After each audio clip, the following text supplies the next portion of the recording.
one that she's often spoken about on the Titans of Democracy. So I think that she will be dealing with that today. So you'll be with me again today. Let me say good morning to all of the folks who are joining us on your radios, those who are taking us in on the different social media platforms, on Facebook, on YouTube, as well. If you're sitting in your kitchen, around the kitchen table, you're in your hammock, in your cars, making your way to church, the market, the grocery, what have you, good morning to all. Always a pleasure to be with you on a Sunday morning. And so at this point in time is normally where I would open the lines so that you can call and have your say, give your good morning greetings and so on. And I see we already have a call on the line, so let's get to it. Hello, good morning. A blessed Sunday morning to you, Dominic. And to you too, good morning. Grace and peace unto you and your family. Good Likewise. morning to Trinidad and Tobago. Good morning to my family, Romain, a special morning. Sharon, a blessed good morning to you. This morning, the light of the world is Jesus. This morning, peace, joy, happiness unto all that is listening. I want to thank Almighty God for allowing us to see another day in the land of the living. Praise, thanks, honor, and glory unto his name this morning. A special morning goes out to Sister Celia and her daughter Pat, Leader George and his wife. A blessed morning goes out to my darling Mommy Sauce. Good morning to Miss Angie and good morning to Miss Thomas. A special morning goes out to Miss New Village, bone of my bone and flesh of my flesh. A blessed morning goes out to Miss Toronto. I hope everything is all right with you, darling.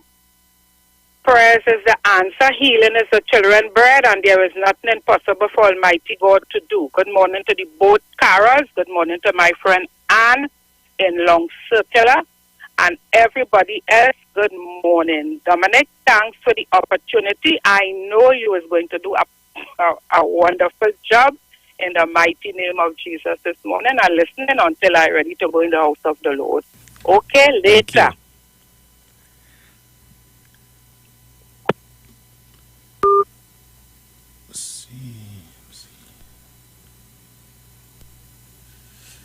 Hello, good morning. Morning, Dominic. Morning. How are you? I am good. Yes, nice to hear you again today. Thank you. You're welcome. I'd like to say good morning to you, Sharon, Mr. Chance, Jenny, Manatuna, Mami Sauce, Deep South, and all the rest of callers. I too much names to call, boy. I remember them, but I can't call all now before I take up so much time. So, Dominic, I'll be here listening to you. Good. Yes, call you a good program. I enjoy you, and when you are good doing also. And Dominic, you have a blessed day, and you don't take it.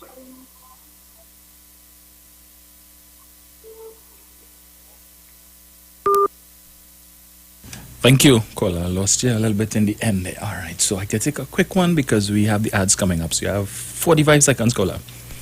Hello, good morning. Good morning, my son. Hi, mother, morning. How are you doing, sweetie pie? I am good. You know, I love you all the time. Yes. And I love the Infanta. And I love Sharon. I love Angie. I love Isaiah. And I love JP. And Miss Thomas, good morning to you, darling. Port of Spain, good morning to you, honey bunny. If you have to come, you could cut me off, I'll call back. You know, cut if it's coming, Dominic. All right. Jenny and Mr. Chance, team, morning. To some ladies, 75, Gloria, Mr. New Girl. Like you vexed me, oh God. You know, everybody vexed me, but me business. And all the ones who are called, I hear the minister, he has come in. And if I get back in, I will shout for much love to everybody. Okay, Dominic? All right. 919. Hey, na na na na. Ooh, na na na na. Lord, na na na na. Question. When last you fit? When last you party? When last you fit? No time. When last you party? This pandemic come and mash up the place like a raging storm, boy. What we gonna do now to have some fun?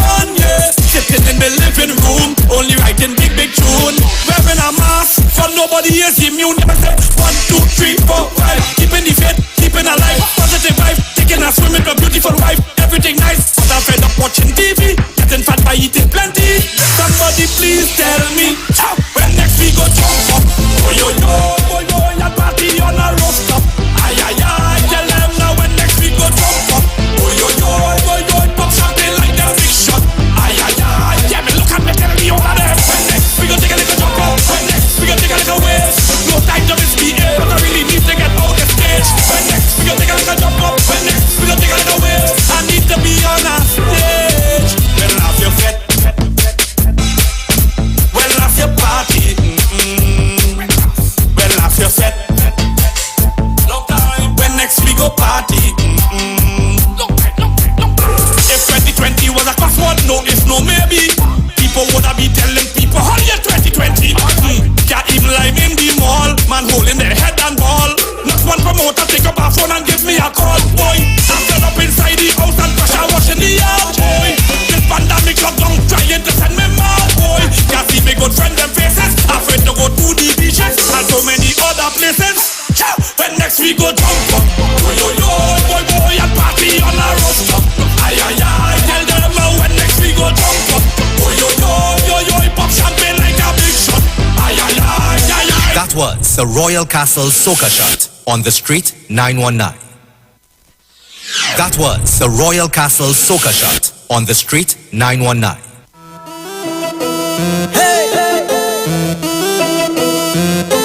Find me outside, find me outside, find me outside. Outside, outside, outside, let's go. Out the road again, out the road again. And I went to sleep in my bed, oh I wake up outside instead. Tell me, out the road again, out the road again. Oh I fall asleep in a Rima and I wake up on the Savannah stage. Out the road again, out the road again. Went to sleep in my bed, oh they find me outside instead. Tell me, out the road again, out the road again.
she song now.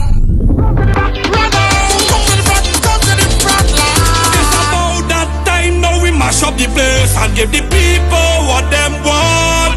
So when the big truck come down and the people in town, it's like the first time I play in mass. So don't focus on what he say, don't focus on what she say. Just keep focus on Iwer. Yes, do what KMC say. When Iwer said to jump up, when Iwer said to wave up, KMC said to jump up and wave up and jump up and wave up. Let's mash up the place. What the fuck can I mash up the place? I shall run the place.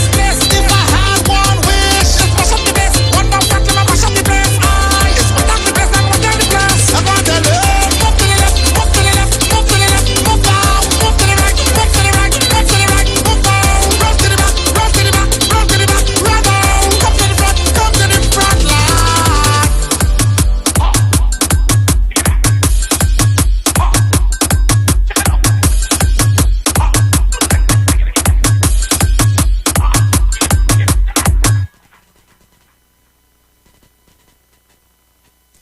This is Wayne Delamore, Head Consultant and Director of Natural Health Solution, with over 15 years of experience in clinical nutrition and microscopy. We specialize in early detection and prevention. We incorporate evidence-based nutrition and science-driven analysis. Tune in to our educational program every Wednesday at 9:05 to 9:55 a.m. right here on the street 91.9 FM. For appointments, call 222-2189 or 304-5816. At Natural Health Solutions, we offer a natural solution to healthy living.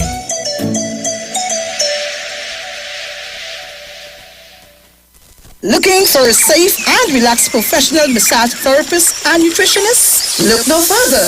Nature's Touch with Empress Judy and Associates offers a natural approach to better health. Treat yourself to a professional massage therapy and nutrition advice in a safe and relaxed atmosphere. Rejuvenate your body, mind, and soul at Nature's Touch Therapy. For an appointment, please call or WhatsApp 1-868-398-8282 or visit our Facebook page. Remember, your health is our responsibility at Nature's Touch.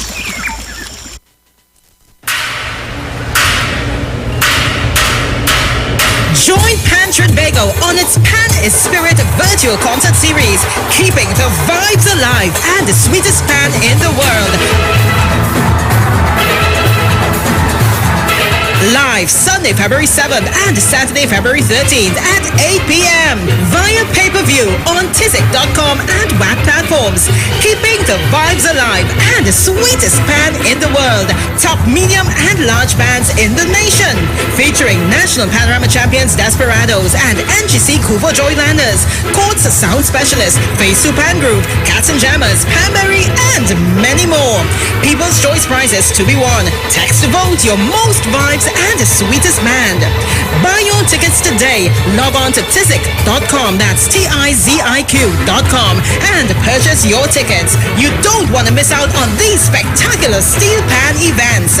Prosperity in Pan. For further information, contact events at pantrinbago.co.tt 623-4486 or visit Pantrinbago's social media pages. Keeping the vibes alive and the sweetest pan in the world. No carnival, no problem.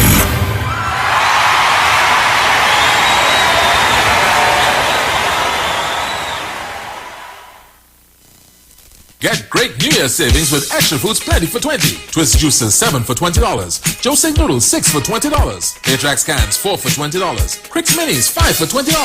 Moo chocolate milk 5 for $20. Nestle green butterfly 4 for $20. Libby's mac and cheese 4 for $20. Marigold margarine 4 for $20. Maybelline tomato ketchup 4 for $20. And sparkling beach 5 for $20. So many great Plenty for 20 specials, and sale runs until February 5th. Extra Foods, always extra for less. Join Bishop Aaron and the Divine Problem Solving International Ministries together with ministers and choirs from Ghana, the Republic of the Congo, the Republic of Uganda, the United States, London, and from right here in Trinidad and Tobago on February 6th and February 27th from 10 a.m. to 3 p.m. here on the street 919 FM. For a closer look at spiritual principles of the Acts of the Apostles and a renaissance of your own faith in Jesus Christ. Bishop Aaron and the Divine Problem Solving International Ministries on February 6th and February 27th from 10 a.m. to 3 p.m. here on the Street 919 FM.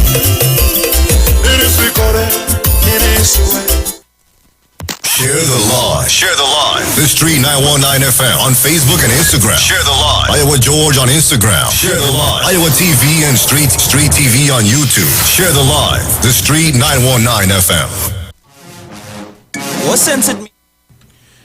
And welcome back. Welcome back. Thank you for staying locked to the Street 919 FM. If you're just joining us, I am your host for this morning, Dominic, and we continue to take your calls as you extend your good morning Sunday greetings to one and all. Let me just say good morning to Mr. and Mrs. Giuseppe out there in San Fernando. Now, I heard Mother mention before earlier on about Miss Gloria, but if memory serves me correctly, I heard Bruce say last week that Miss Gloria would have suffered a major stroke and is now recuperating at her sister's home in Sangre Grande.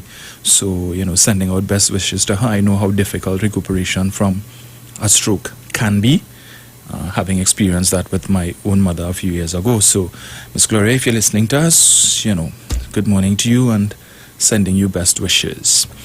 Hello, good morning. Morning to you, Dominic. Morning, sir. Good morning to Miss Gloria. Hope everything is fine with her. Hope she recovers speedily. Dominic, I have a little problem. Yes, sir. Residing Mohammed. I want to know if he's a reporter or an activist for the UNC. I'm loving this guy. He says with Nafisha Mohammed and coming down the line, even up to the Tobago election and stuff. PNM is a vindictive party. Like, like Dr. Rowley or the PNM, something thoroughly wrong with this fella. And that kind of racial scene need to be pushing. He's a spinner. He like to spin. And I'm glad Mr. Hines take him to task. These people and them very ridiculous. All of the other live here. This is Trinidad and Tobago. It have no mother India, no mother Africa, China, you name it. I'm real upset about this fella, Lockdown as usual. Morning to the titans of democracy, Mr. Chance, Jenny. I ain't nothing but mommy sauce. Oi, mano. Chak lady are gone. All you have a beautiful Sunday. Lockdown as usual, King. Thank you, sir. Hello, good morning. Good morning, Dominic, and how are you today? Good morning. I'm good, and yourself? I'm fine. Morning to everybody. Morning to Miss Gloria. I hope she gets over quickly. Dominic, how long you started? I couldn't find my station. Oh, I didn't. Not too long. Okay. So, you didn't do no topicals yet? Not yet. All right. Dominic, tell me something. What do you think about this Blue Water thing and Miss Pamela Processor? That is a manufacturer who employing hundreds and thousands of people. But she takes the letter, waving it, and talking about, if people lives more important than one bottle of water. I mean, everything is politics, so? Everything. No, man.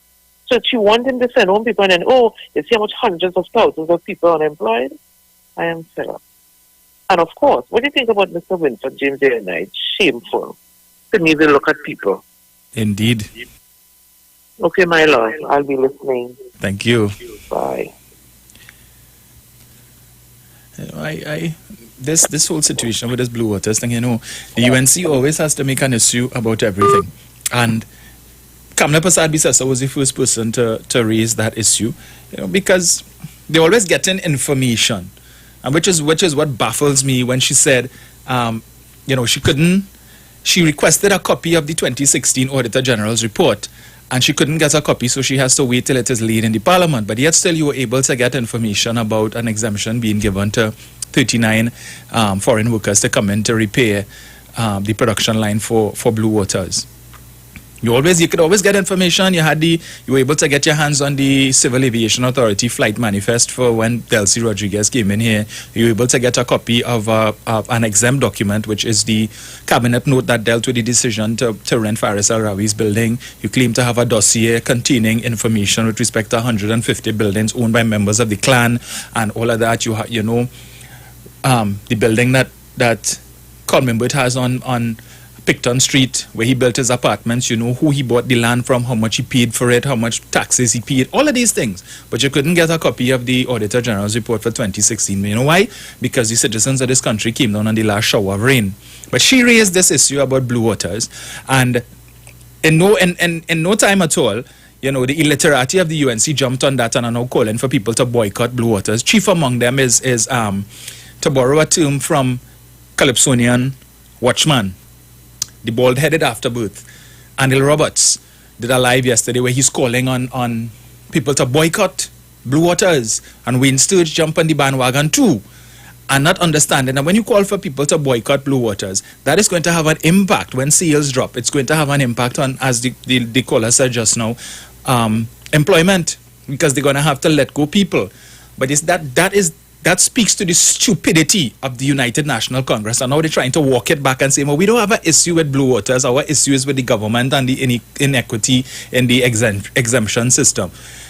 Nonsense, foolishness. But you know what? We will deal with that at another time. Probably touch that in the morning or something. So we continue to take your calls up until 10 o'clock. Have another call on the line here. Hello, good morning. Morning, Dominic. Morning, sir.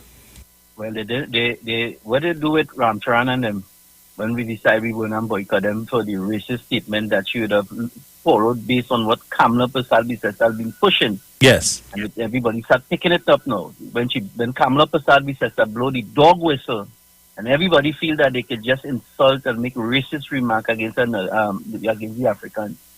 What they do with thing? What they tell us? How people will be on the bread line if we think they ended up and they put it back on the supermarket shelf? Hypocrites. Now, if Kamala Prasad want we to boycott anything, it's to boycott the UNC. And I'm going to tell you why we should boycott the UNC. Because it's that fella called SIS. He was bankrupt in 2008, 2009 coming up there. As soon as Kamala Prasad get into power, he was doing contractual work on a mansion. On matter of fact, that's no longer a man. That's a palace she was building. Right? While he was working on Kamala's palace, his vans and all these things, the signs, they block it off. So they don't want the people, the citizens to see it building. But for some reason, this man was bankrupt in 2008, 2009 and became a multi-millionaire in 2015. But for some reason, he decided not to stay in Trinidad and he go in Panama. He goes to Panama with millions of dollars. We are asking about the wastewater treatment plant that he was given the contract, even though that he did not have the capabilities of building it. Somehow, Kamala Prasad government gave it to him. His bid was much higher than a lot of the other bids that come in with no experience. But Kamala Prasad gave it to him. So if we have to boycott anybody, who do you think we should boycott? Not Kamala Prasad and UNC. Because she after today she can answer for the wastewater treatment plant that we lose over $1 billion on. And this man going with over $900,000. Come on, people. Come on, let me wake up.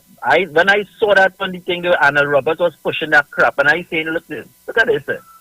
This man in the parliament, as a senator, and he is trying to rile up the people to boycott a businessman. A businessman that I don't have no proof on it, and there's no allegation that this man has been receiving overpriced contract from any government or anything like that. The man is a legitimate businessman. The man started off with his water company and he grew a water company. Common sense tells me that the reason why he's bringing in these people is probably he's going to improve on the plant into bringing another product. So he needs to bring in these people and them to mount up the plant and have it working. So when he starts his new product, they will be training the local guys and them to run the production line. Something like that, I think, is going to happen for the reason for he to bring in these people. He's not going to bring in people and pay them international prices when he could get the prices lower here. That's right here. What's the sense he bringing these fellas on them for? Those are skilled workers. Those fellas are them probably come here to build a to build up some sort of production line plant on a new product or to improve on what they actually have there. And if you do have sourcing skills here, you can bring them in. Why the government shouldn't help the business sector? That is what the government is there for. The government is to assist the business sector. And the businessman through the chamber is applying for these people and them to bring them in here. The government has no reason not to let them come in. And even though it was a UNC government, they would have done the same. But they are so hypocritical. These people are so into such. And sometimes, Dominic, I just can't stand the UNC anymore again. You know, I just wish that Kamala Prasad and the bandwagon and the good right-thinking UNC supporters to just overwhelm them and vote in other group and have them run and get rid of Kamala and them, because they're not doing well for this country at all. They keep bringing down the country. Thank you very much. Thank you. Hello, good morning to you, Dominic. Hi, Carol. How are you today, my dear? I am good, and yourself? Well, so far, so good, my dearie. I want to say special good morning to Angie, Mommy Sauce, Miss Monica, that dear Miss Monica. Thank you for the greeting, Miss Monica. And Mr. Chance, all the titans, all the listeners of 91.9. Dominic, my dear, we just start to tease people a little bit. What did your mother and father and your teachers tell you when you were growing up? That empty barrels does make the most noise. What did Dr. Williams tell us in his writings and so on? Let the J.A. bray. When I look at the UNC, you know what I see? I said a power-hungry old silly people. Like when I look at the U.S. Senate and so on, again, I see a set of power-hungry old white men. You know? And these people, huh? You hear me, Dominic? Yes, Carol. Right. I was hearing a little talk in the background. Yes, I see. I said angry, like in the U.S. Senate. I said angry old white men, power-hungry white men. I likened that to the U.S. to the UNC. I said angry, power-hungry people, right? Something I was going to tell you. I just lost my trend of thought there. But that's what I see. So according to Dr. Williams, let the J.A. and them breathe. And empty barrels make the most noise. You understand? Pertaining to the people who came in here from Honduras, who came to do work to save jobs, guess what? If those people had lost jobs, they would have been up and down the country. More people going home, more people on the breadline. You know? So, with those people, you see them for what they are. As a power-hungry, silly people who don't want good for this country. Oh, yes, the word I wanted to use, underminers. Right? Obstructionists. They want nothing good for this country. Anybody who align themselves with that party, I tell you something wrong with them. They're sick in the head. They need to have their heads examined. So I'll talk to you later as you raise your different topics. Bye-bye. Thank you, Carol.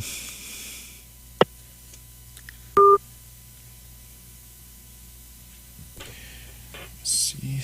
Yes, so we continue to take your calls. Let's see who we have here. Hello, good morning. Hey, good morning, Dominic. How are you? Morning, sir. I'm good. All right, man. I just say good morning to you, Mr. Chan, today. Have a blessed and beautiful morning. Dominic, I know that we're not on topic, but I'm not question to ask everybody. Seeing leaders around you doing certain restrictions, I think everybody going PNM. Dominic? What was that? Yes, sir. Seeing mostly world leaders around you doing putting up certain restrictions for the COVID-19, you think everybody going PNM? Well, it would seem so. Because I remember Mr. Joe Biden put some restrictions, no traveling. I see Canada Prime Minister saying that all flights to Canada has been closed off. I think some days ago, I think also the president of France, the border has been closed. So I want to find out if the UNC will go after them too. Open up the borders, bring more people home. You understand where I'm coming from? Yes. Yeah, another thing too. It is back in Tobago. Remember some years ago there was a certain UNC activist who wrote in an article that if Tobago go independent, a certain group of people will be dominant in Trinidad, and they will have the advantage. Yes. You think this is all part of a grand plan for a certain political party to oppose the PNM in Tobago to go independent? I wonder. You understand where I'm coming from? I just want people to think about it and to take Tobagonians. I have always said, I know that I have some issues with the PNM, but boy, ungratefulness is roots and witchcraft. You understand where I'm coming from, Dominic? Yes. Ungratefulness is roots and Christian, but if they want to go independent, so there's a certain group here will be very happy about it, that they will be the most demographic people in the country. So, the agenda has been achieved, and remember that a leader who talked about Tobago women and going after white women and they after goatways and stuff like that, remember that? I do. If you have time, you can play that clip again.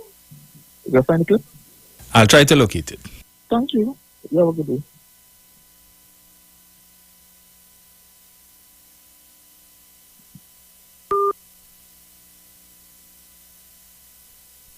Because I now read papers and I see Dominic Hadid, Blue Waters. Now, let me state categorically that I use Blue Waters. I love Blue Waters. Since I am Spock, Blue Waters is my sponsor. Blue Waters and me had a great business relationship, fantastic. Never had a problem. Anytime I call, serious business, always efficient, good product, drink, and I use it. Look at right here. This now come out my fridge. But Dominic Hadid, my brother, you should have just shut up. All right.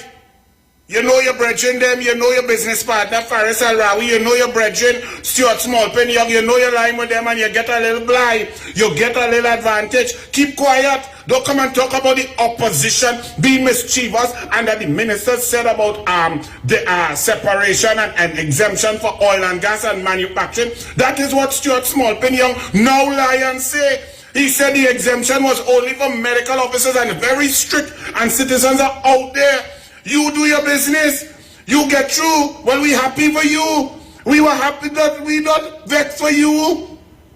We want everybody, citizens, to come home to the country because they're suffering. People suffering. You feel we care about you, that we vex your workers come to fix your plant? Why you didn't just shut up, Dominic?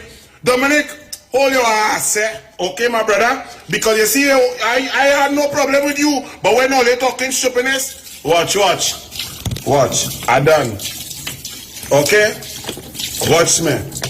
You see, when you get your blind because of your brethren them, nobody was studying you. You get catch, okay, but we are studying other people. We are studying human beings. We are not playing no game, Dominic. Mr. Blue Waters, okay? Me and you was good. Sponsor my show so long. Look what's going on now. I'm going and drink government juice, Dominic. You should have hushed your mouth.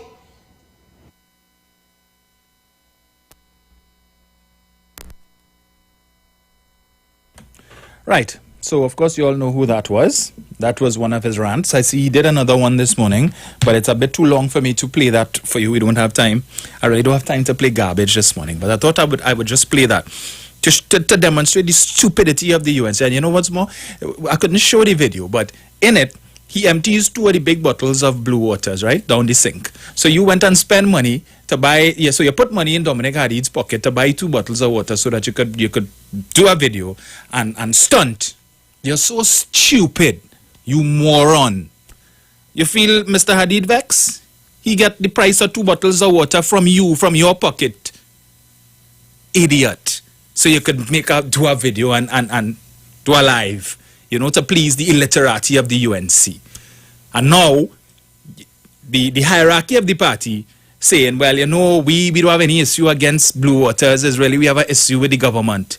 Foolishness. Well, you need to have a chat with Mr. Roberts because that is not what he is saying. He clearly has a problem with Blue Waters, advocating for boycotting. But I would remind them that more people would have voted for the PNM than the UNC in the last general election. And if it is you calling for people, the citizens of this country, to boycott Blue Waters because the UNC is suffering from a severe case of butt hurt because Mr. Hadid pointed out the fact that you all are into mischief and you vex for that, well, guess what? More people will ignore you than will heed your call. So continue with your foolishness, Anil Roberts. Go ahead. See how many people will take you on. I know you're calling for people to boycott Massey if Massey don't remove Blue Waters from off of the shelves, that we should boycott Massey too. What utter rubbish. What utter nonsense. You all call for a boycott of Guardian Media Limited because Natalie Legault tell the truth? To compare Kamala Persad-Bissessar to Donald Trump while vex? Because the truth is coming out and people who have influence realize that calling out UNC for what it is. The illiterati, a bunch of idiots. That's what you all are. So continue. 9-day wonder. But you have no time at all, yeah? But that's not what we're talking about today. But I just thought I would play that for you all. So we're still taking some calls, folks, until 10 o'clock. Hello, good morning. Dominic, me again. And Dominic, you know, Mr. Hadid is a very nice man. He employs small contractors like to do electrical and plumbing and things. He's not into politics. Yes. I don't know what is the story about. Why you must boycott Blue Water because the man bringing in people here to work. He's a manufacturer. And she couldn't find the 216 Auditor General report because she would have seen all the rentals that they did without proper you know what I mean, paperwork. Yes. But if I were traced, I would have sued them because they had nothing about that thing in the 216 report. They just tell lies. But people will find them out, you know. It's only the foolish ones who don't want to find them out. Okay. Thank you, caller. You know, and then the argument is why they had to bring in 39 Hondurans to come and fix the to do the repairs to the plant if they couldn't find people here in Trinidad. That is why the ferries, they ran down the ferries. The two ferries, and then when the PNM came in, they were forced to put one on dry dock, and when it went to dry dock, it was realized that nothing could be done to save that particular vessel, and so now it has to be sold. But they were able to save one. You see, that's the stupid mindset. Because if you're supposed to bring in certain people, if there is not a company here that could deal with that is familiar with the operation of this particular plant and so on, I am certain it would have cost Mr. Hadid a pretty penny to bring in 39 Hondurans here. And he is into the business of making money. So if it is in Trinidad here, he had the availability of the required personnel to come and fix it. You don't think he would have done so? You think he wanted to spend a set of money for plane tickets and all of this kind of thing, to spend money to put up people in hotels and all of that? That cost him extra money. Think about it. But this is UNC logic, that he would want to spend extra money to just bring in these people here and he couldn't get them in Trinidad.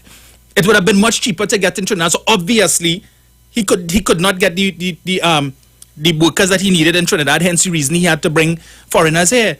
Perhaps it is that the plant is under some kind of warranty and it calls for persons who work for the company that would have made that particular type of equipment to service it. Otherwise he would breach his warranty and that could be problems. So you see, they don't think. They're so simple-minded. Morons. Hello, good morning. Good morning, Dominic. Hello? Hi, morning. Yes, morning to you. Don't get no high blood pressure or heart attack yet. Oh my goodness, yes. So I forget what I was going to say. You know, I typing and listening to you and on the phone, and boy, I forgot what I was going to say. But anyway, I just want to say, people of Trinidad and Tobago, do like everybody else. Get into business and produce. Learn the skills. If we had technician and well-skilled people here, we wouldn't have to import. Everybody just complain and fix it. Find out what is there to do. The young boys and they that linemen and say they have no work. Okay, so somebody's buying, and it's you are buying, so somebody's working, they're producing. So that's what you should be doing too. Producing. Help develop the country. I forget what I wanted to say, but I'll call back. Take care. That's a problem.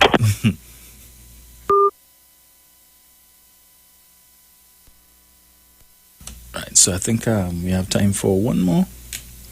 Hello, good morning. Oh, morning again, Dominic. Dominic. Yes, sir. It's simple. The plant that he built up in Singapore.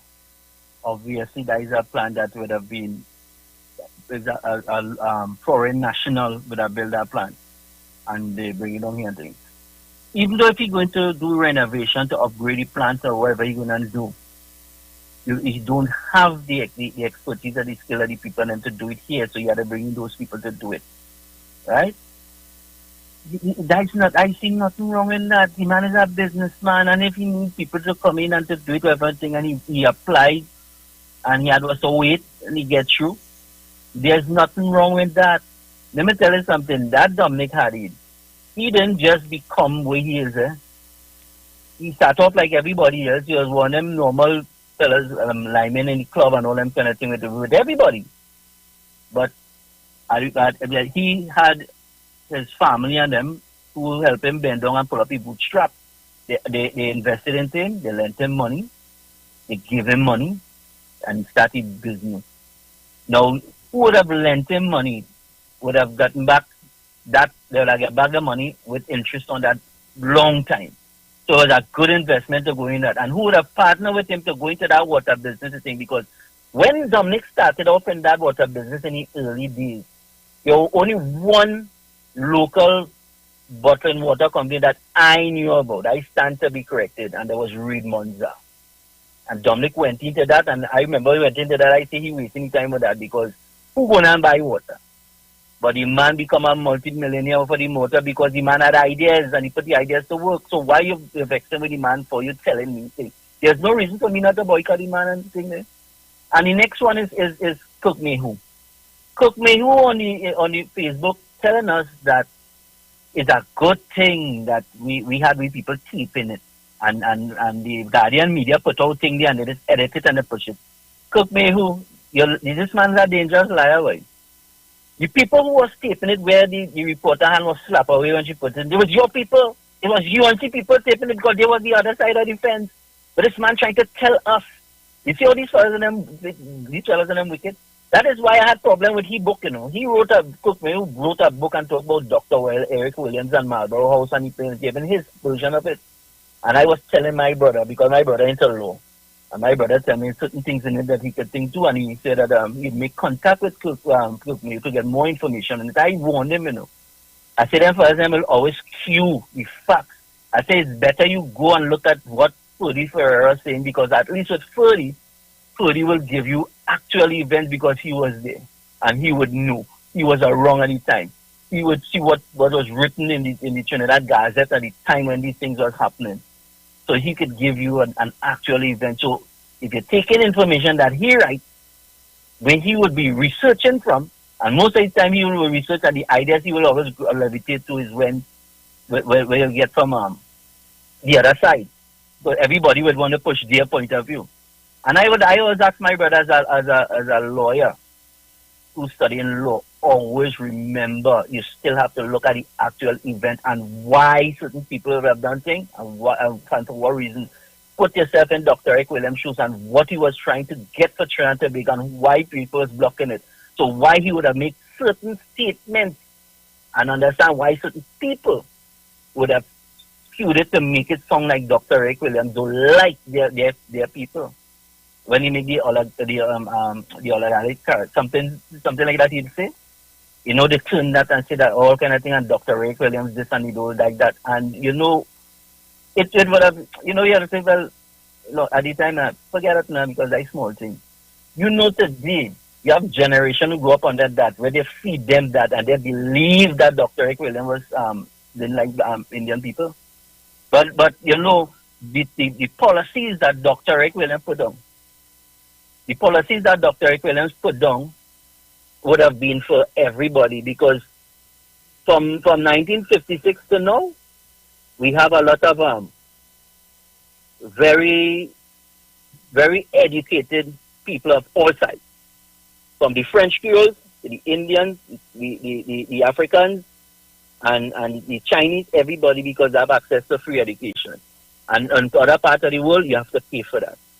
So Dr. Rick Williams was not about separation, and I tried to tell people that tried to look at the actual event and what the man was fighting for. The man literally had was to fight for independence for Trinidad and Tobago when we had a certain group of people who did not want it because they was pushing that the Africans want to stamp them down and anything, and they went right up to the Canadian chupiness that they started to say that African men raping African women, all kind of nonsense, and they never stop it because there's a group of them, a minority group of them, and Dr. Rick Williams used that phrase, a minority group of people doing them kind of things.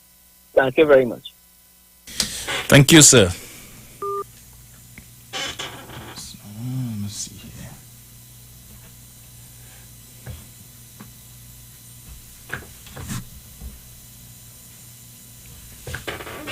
In Middle Eastern tradition, but apart from their rich and diverse culture and heritage, Prime Minister Kamla Persad-Bissessar says the Syrian-Lebanese community have brought from their homelands values this country should emulate. If every citizen of Trinidad and Tobago were to follow your example, we will have a greater, better, more improved, thriving TNT. The Prime Minister and her cabinet recognized the contribution of the Syrian-Lebanese community on Thursday. She said the story of their success and struggle of their ancestors should serve as an inspiration to this country. The businesses you have built now stand among the largest and most profitable in our region. Your contributions to medicine, to law, to social work, to community development, these also have been and continue to be very significant. The community can celebrate a number of achievements today because of the sacrifices made by their ancestors decades ago. Sharam in Horn, or Sharam in Horn, Biamil Dahan. His native tongue evaded him somewhat, but according to Duma President Gregory Aboud, this saying encapsulated the motto of his forefathers that every penny counted. They began as suitcase traders, making the most, he said, of every journey. Work to them was not a burden, but a virtue.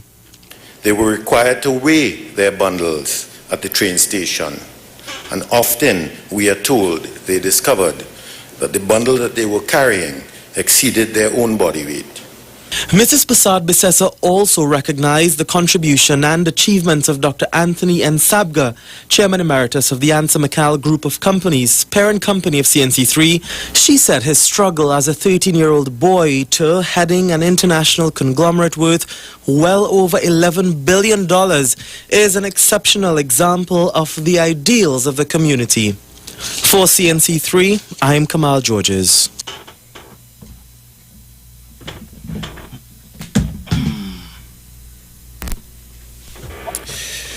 Hello, good morning. Good morning, Dominic. Miss Felix, good morning. How are you? I am good, and yourself? I'm great. Excellent program. Nice. As usual.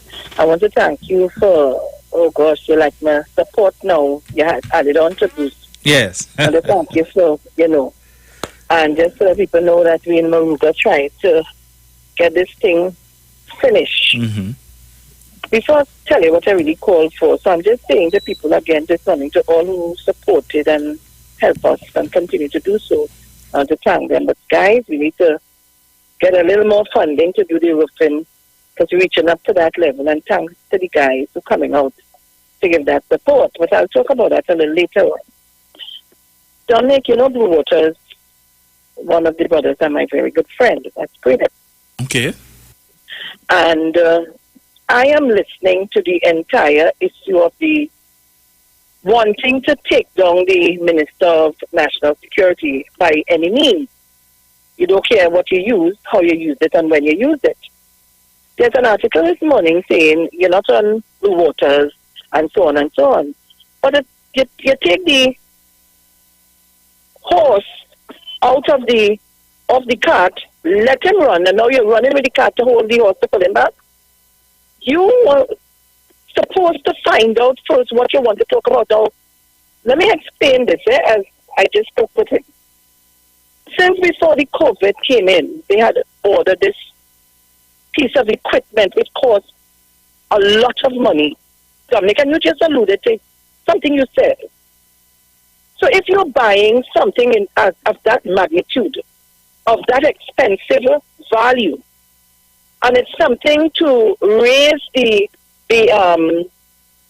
the status of the company. It's a production line.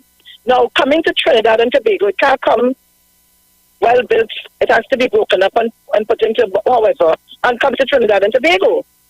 And you buying this from a company. Who is going to install it? Are you going to install it? If you're buying something of that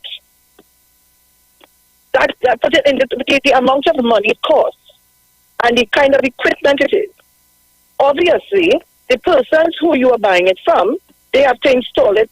So they must come to install it. They must come to train the people for them to know exactly what they're using and how they're using it, and so on. So, I mean, to hear Kamala and them talk about that. When what is his name? The guy went to his aunt, what was so-called sick. The aunt that make all the roti and all the different delicacies that was supposed to be sick. And she went to stay with his aunt for a little while because she was dying, so he said, in other words. Yes. So what is the issue here this morning? And what is the issue at all with Kamala Prasad this Sunday? This was something before COVID, so the equipment is here. And remember, there's a warranty on it. So it must be done at a certain time. They must put it together, and so on. It's not like the people come in here to live. They come in here to assemble the parts, train the people, and then haul the tail and go back to their country. And if they're following all the rules and regulations, and they would have asked for this before a while now. So what is the issue? I don't understand what the issue. One time you love the cereal and you love the 1%, and the next time you want to eat them out. You need to make up your mind. And then Robert's talking. Look, Dominic, you know, sometimes it doesn't worth answering these people, you know, but yes. Oh gosh. And they continue spreading this misinformation in the public domain. It makes people...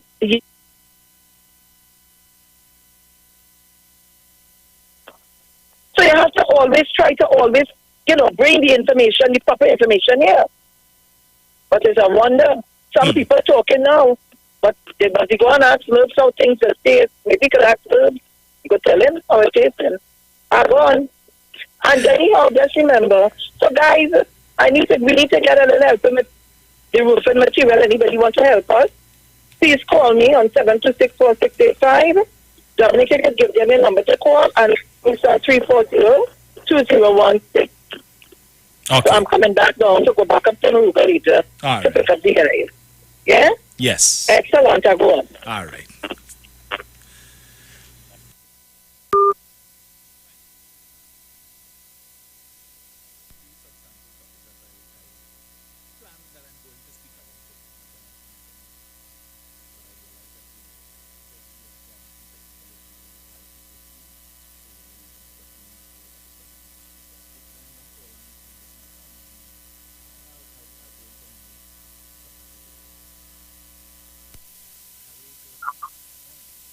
Morning, Dominic. Hey, man. Morning. How are you going, my brother? Hi, good, man. Let me say morning to Sharon. That is Sharon, and then the number one, Sharon, good morning to you out there in Mover.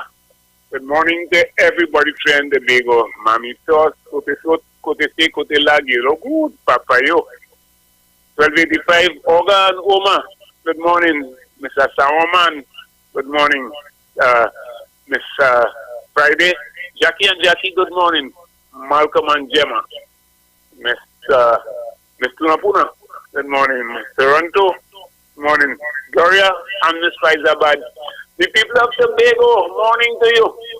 Get up and get your senses, do what you think is right, and things will be going right. We're not vexed with anybody for what they think is right, and if it's your place, do what you have to do. Not what you want to do, what you have to do. Anyway, Dominic, I just here listening to what's going on. I now come out and put on the radio. I say, well, if I ain't getting for the day, I ain't getting again.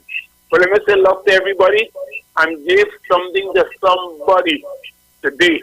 If it's a plate of food, if it's something, if it's a dasheen, a potato, a bunch of crystals, whatever, give somebody something with love. With love. With love. Care for somebody today. I'm going, Dominic. Bye-bye. Thank you, Mano. The lines are going out. I'll take one more and then that's it. Hello, good morning. Hey, Dominic, man, brother, man. Yes, sir, morning. How you going, brother, man? What's the topic this morning, Con? What's in? Well, this is not the topic. I was just touching on the issue of the UNC's call to boycott Blue Waters because Dominic Hardy accused them of mischief. You see the UNC is a non-issue. They, as I say, they're pushing. They are just opportunists that jumps on every little minuscule incident that they feel that they can get some kind of mileage off of. But Dominic, I want to talk about the Tobago situation and the senior and the if you have listened, if you got a chance to read Martin Daly and all the independent analysts and stuff and things like that on the Tobago deadlock, with the PNM and the Watson Youth and Fali. I've seen some of it. Right. If I want people to watch the deceit and the dislike for the PNM, what has happened here, Dominic, I want people to start listening to Dr. You know what I mean, Dr. Rowley, Dominic? That his memory is so good, boy, for 70-something-year-old man. He goes back and he remembers things 30, 20-some years ago. And that's why I always try to always listen to Dr. Rowley when he having a press conference. What happened here was all the opposition forces since NAR have come together on the destruction that was in the PNM, and they see opportunity and they present themselves. That's what has happened. But I want people to listen skillfully to the independent analysts, so-called, the Winford James and the Martin Daly. What they're skillfully trying to do is that there is no constitutional regulations to break the deadlock in Tobago. So what they're trying to do now in a democracy, like PNM ran against itself, PNM ran against Watson and Fali, is that they're trying to make the incumbency of the PNM executive issue. You understand, Dominic? So they're trying to shift the goalposts away from not putting the responsibility on the national parliament in Trinidad and Tobago, which they have to call out the opposition, the UNC, because the UNC have said that they're not supporting anything that the government brings forth. And you don't know the position on Tobago. So there's a Tobago autonomy bill that is in the Joint Select Committee, as Dr. Rowley said. So what has to happen here to break the deadlock is that the parliament has to meet and the bill has to come forward. They have to find a solution in order to break the 6-6 deadlock. So they're not saying the responsibility here is that the opposition and the government should come together and be mature about the issue to deal with the Tobago. They're trying to make an issue about that is obscene and looking for kind of fancy word and stupid talk that the PNM executive is still in power. But that is the constitution. If there's a deadlock, the PNM didn't run against itself, they didn't go up against itself. It came to a deadlock, and it's a 6-6 deadlock, and the incumbency remained Dominic. So all of a sudden now, these independent analysts are shifting the goalposts and have an issue with the incumbency. Well, here what? All they shift all the independent and all the FCs and QCs and all the so-called intellectuals, shift your goalposts. If you realize the opposition, Dominic, is very silent on it, they're very, very silent on what's happening in Tobago, because they do not want Dr. Rowley to bring the Tobago bill from the Joint Select Committee. They don't want to focus on that in order to break the deadlock in Tobago. So we're going to see how it goes. Dr. Rowley is skillfully informing the public of the situation in Tobago, and the only way it could be resolved. Dominic, boy, thanks, I will call back again when it's checking on. Thanks, brother. Yes, sir.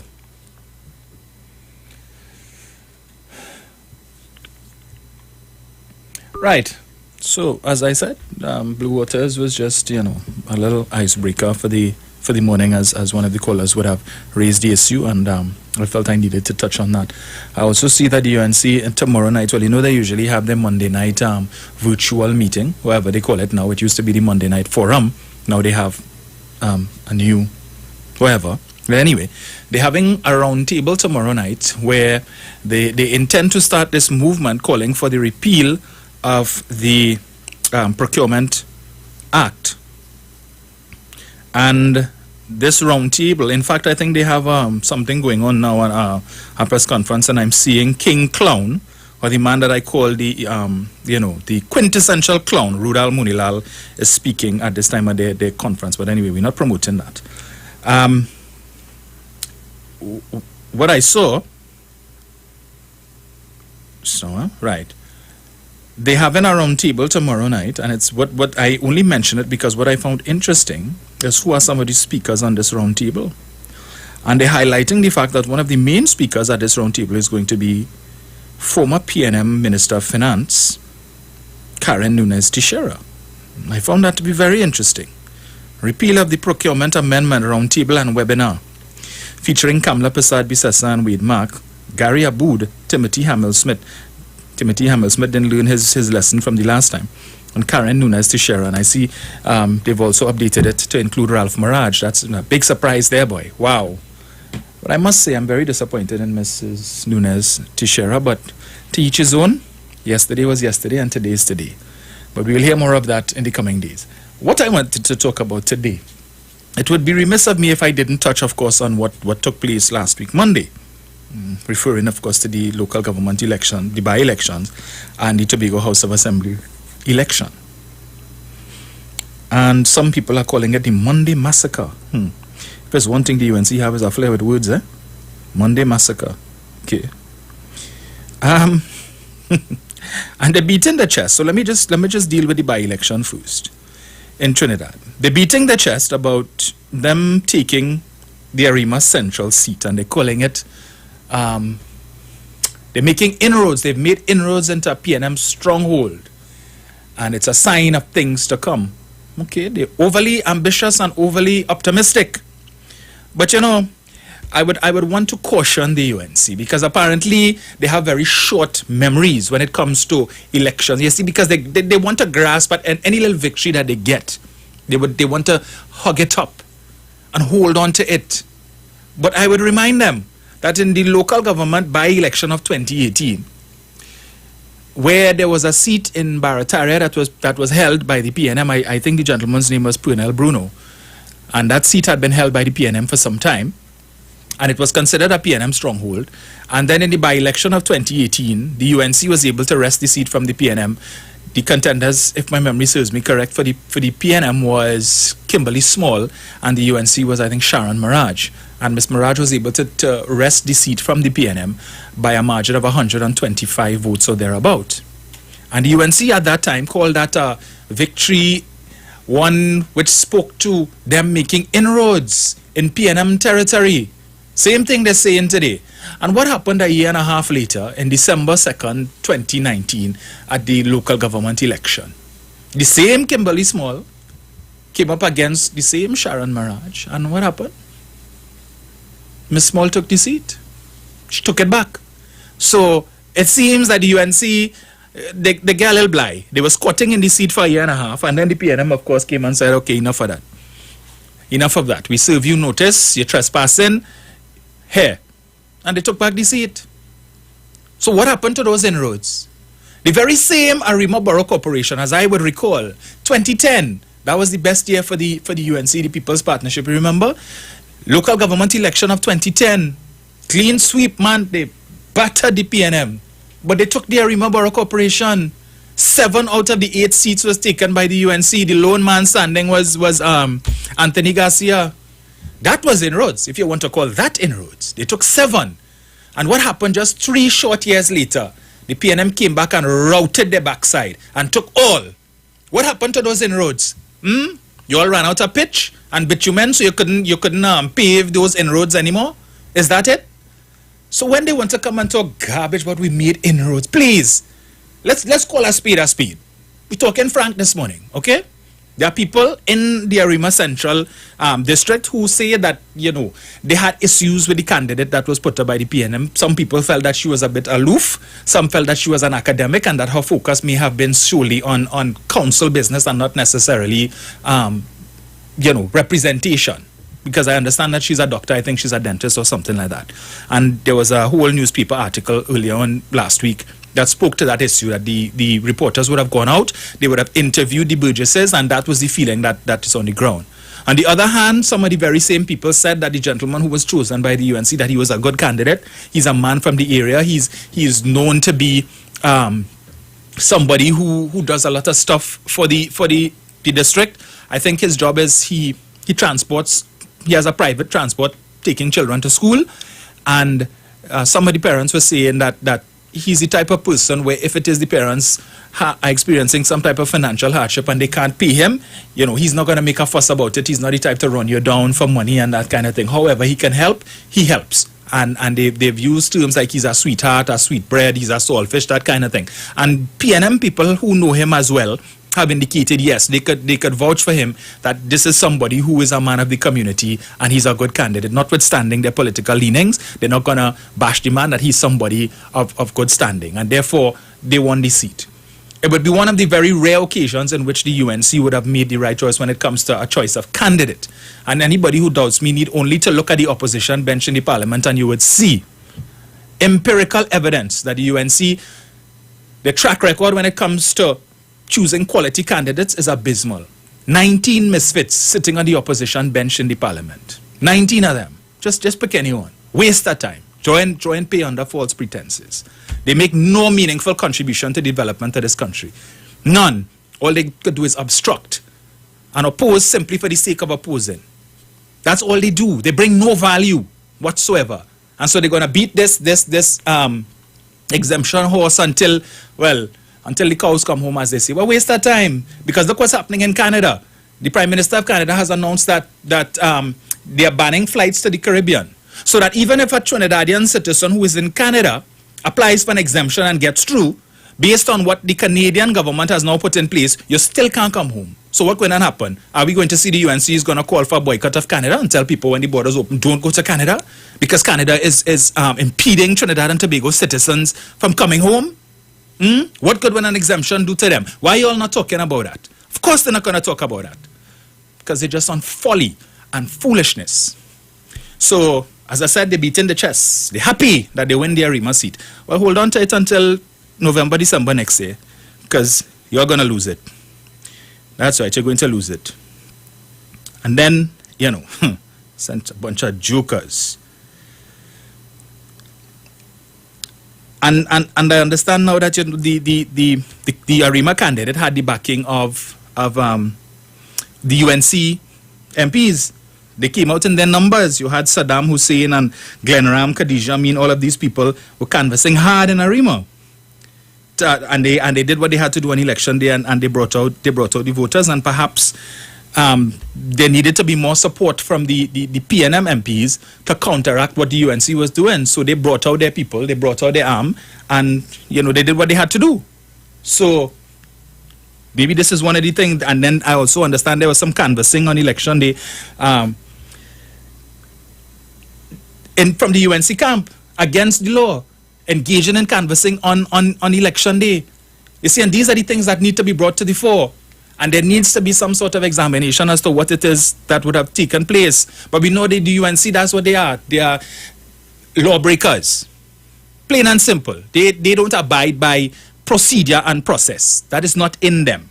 Right? So imagine you had MPs, UNC MPs from Caroni and all over. They came to Arima and they worked that seat hard. But apparently they didn't do the same thing for the other seats. And I wonder why. Let me give you an example. Let me give you an example. I really want to talk about Tobago today, but I had to touch on this Arima thing. Let me see here. Let me give you an example of the numbers. In Hindustan St. Mary's, the PNM candidate in the by-election Monday got 1,088 votes. The UNC candidate got 1,178 votes, a difference of 90 votes. 90. In the December 2nd, 2019 local election, the UNC candidate got 2,278 votes and the PNM candidate got 1,656. So that in December, the UNC candidate would have beaten the PNM candidate by almost 600 votes, as opposed to this time by a mere 90 votes. So we see that there was at least 500 plus votes that the PNM could have gotten that could have given them that seat last week, Monday. Where were these people?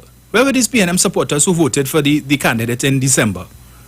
Complacency? They relaxed? They tell themselves, well, hey, it don't make sense, or we really don't care? And they didn't come out for the sake of 90 votes? Let's say 100. 100 out of 500 plus votes. Where were these people? You see, and people need to understand that when you take these approaches and you give the UNC the upper hand and you give them something to beat their chest about, it has an impact. Understand that, because now these so-called analysts, men and women of letters, could come and beat up on the PNM and talk a pack of garbage. You know, all this foolish analysis that we're hearing about what took place in Tobago and what took place in Trinidad and so on. And you give them the upper hand to be able to talk that rubbish. When you choose to sit down home and you're not going and vote, or you're vexed because the PNM do this and the PNM do that, and you don't like what this one say and how they say it, so you're not going to vote. But guess what? On the UNC side, they could say what you want and do what you want. But when time comes to vote, they're going out. And they had something to vote for, and they went out. But the PNM had the numbers. The people just didn't show up. So the UNC, however, the UNC got 1,100 less votes in the Hindustan St. Mary's constituent district. 1,100 less votes on Monday. The PNM lost about 500 and something votes. But the votes were there for them to take the seat.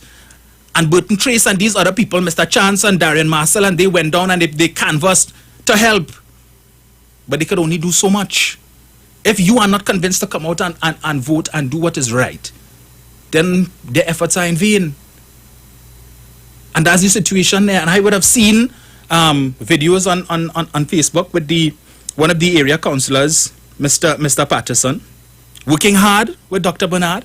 I saw the lives that were done and so on, and they would have worked the seat very hard. But it seems they needed a little more support from some of the PNM MPs, and perhaps for whatever reason it wasn't there. I don't know. Maybe it's because we think, well, it's Arima and then the UNC don't stand a chance there. It's in the bag. We take it for granted. They don't have a chance. You do not take these things for granted. Because the UNC had a reason to go out and vote. They're still hurting from August 10th. And any election that presents itself between now and general election of 2025, they are going to come out because they need something to soothe themselves, to prove a point. But more so, every time lackadaisical PNM people choose not to go to the polls, you know what you do? You give life to Kamala Persad-Bissessa's political career because she was on a downslide. And every time you give them victories like this, it gives her a little bit of life. Just read the article of Mr. Ralph Mirage. I ain't really encouraging you to do it, but you know, he speaks to that issue. The article is a piece of garbage anyway, every Sunday, garbage. But he pointed to that fact that victory in Arima gave her a little boost so she could hold on for a little longer. And these are the kind of things that you do not want. I go to the next one. So in Arima Central, December 29, well, in this local government, in the by-election on Monday, I believe Dr. Bernard got 600 and something votes and the UNC candidate got 7 something. And so there was a margin of less than 100 votes, I think. But again, the numbers were there because in December of 2019, Lisa Morris Julian got 983 votes. The UNC got 568. So it means there was a margin of some 300 people who would have voted for Lisa Morris Julian in December of 2019 who didn't come out last week Monday. Why? Where were they? You were entitled to 2 hours off, so you can't tell me you didn't have the time. But again, as with Hindustan St. Mary's, for the want of 100 votes, people, for the want of 100 votes, 300 people who vote for Lisa Morris Julian decided for whatever reason they're not coming out to vote. I don't know, you're tooting because you probably put some money in DSS and you're vexed with Dr. Rowley. I don't know what it is. I'm hearing that is one of the reasons. But again, I don't know. I just asking the question. The UNC has no right to get any seat in Arima. Matter of fact, I'd say they have no right to get any seat in this country because of what they offer in terms of governance. But they've given. Show that they corrupt to the hilt. They are as unprincipled as they are corrupt. And they have no reason whatsoever to be in government in this country. But 309,000 people say they want them. So what are you going to do? That's democracy.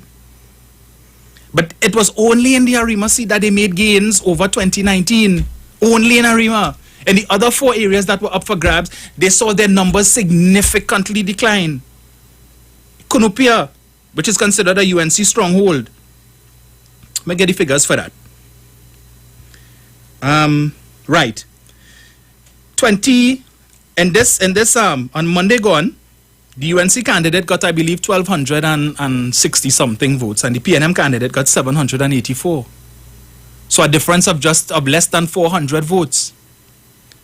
Or 500, let me see, less than 500 votes differential.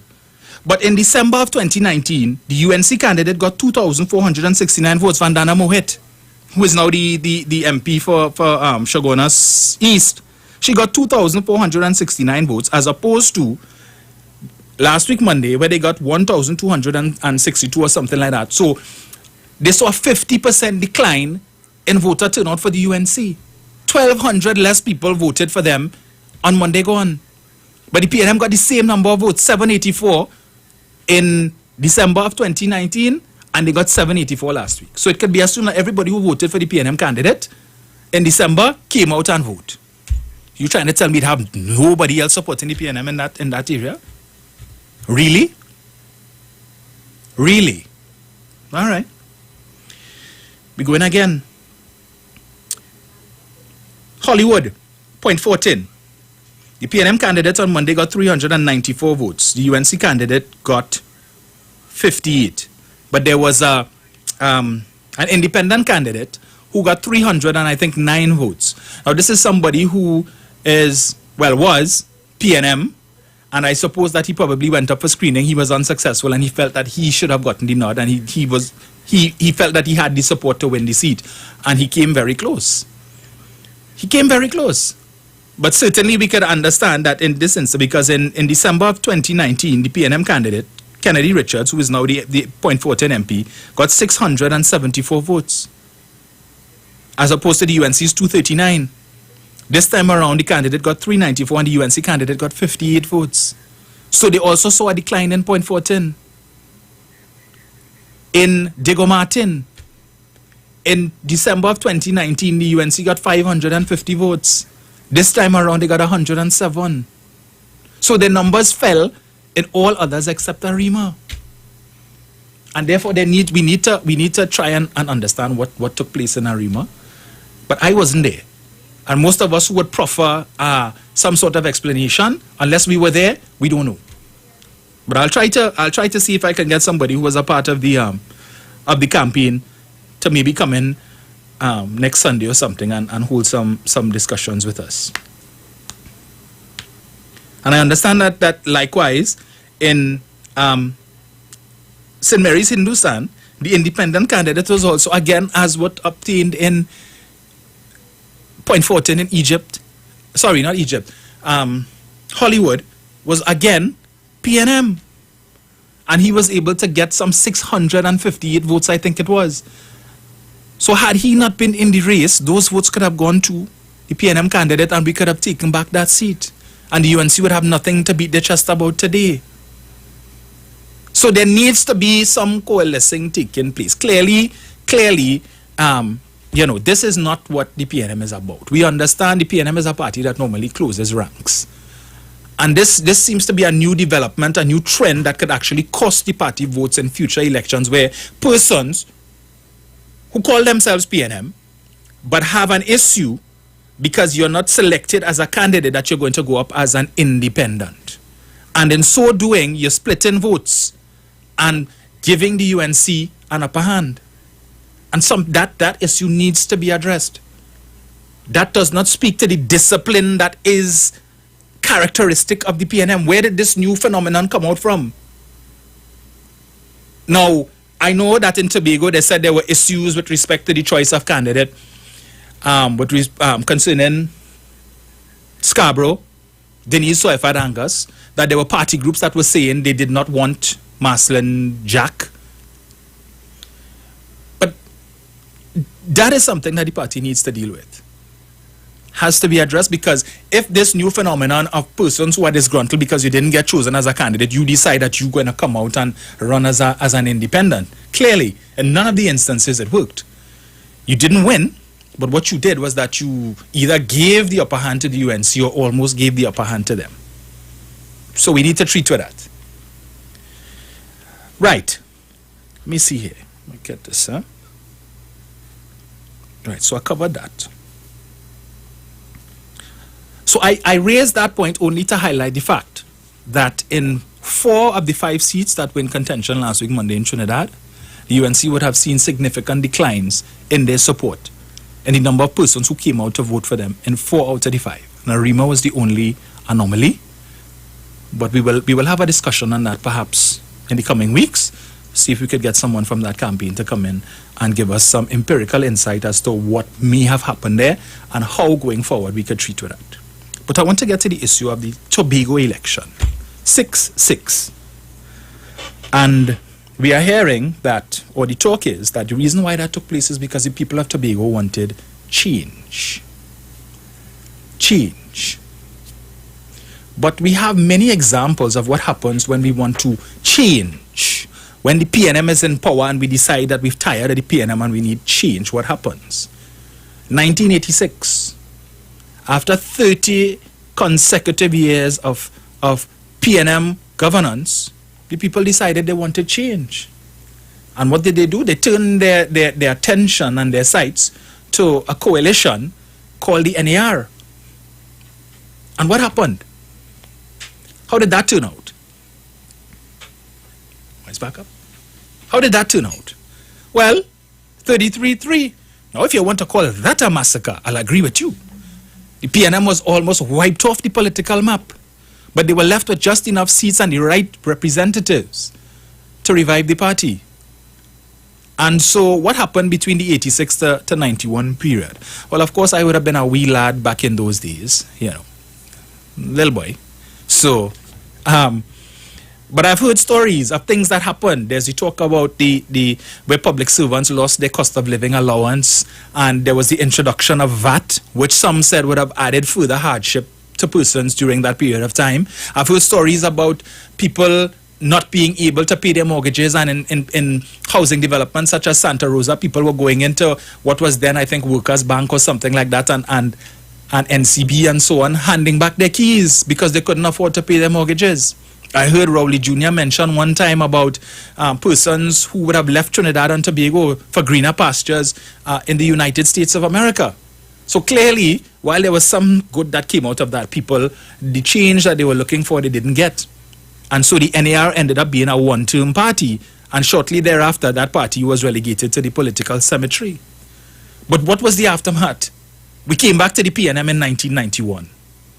After that experiment, we wanted change. We didn't get the change we were looking for. Who do we turn to? The People's National Movement.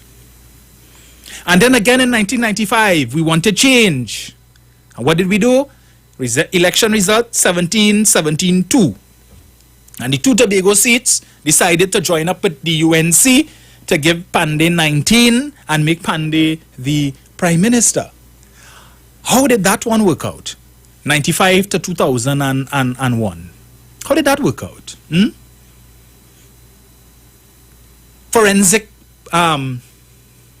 accountant Bob Lindquist described the Piarco International Airport scandal as one of the most egregious frauds ever perpetrated on the citizens of Trinidad and Tobago. That is how he described it, as one of the most egregious frauds ever to be perpetrated. And that happened under who? And that happened why? Because we wanted change in 1995. So the only time the UNC ever won an election was in the year 2000, and that didn't last long. 1 year in office, crab in a barrel syndrome, which is typical of that party, started to take place, and they had to go back to the polls in 1 year. We ended up with the 18-18.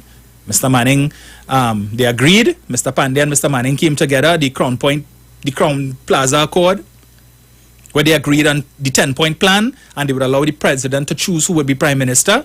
And when Mr. Manning was chosen, Mr. Pandey reneged, because he felt that because of incumbency, he should have been given the nod We remember that. But they refused, just as is taking place in Tobago now.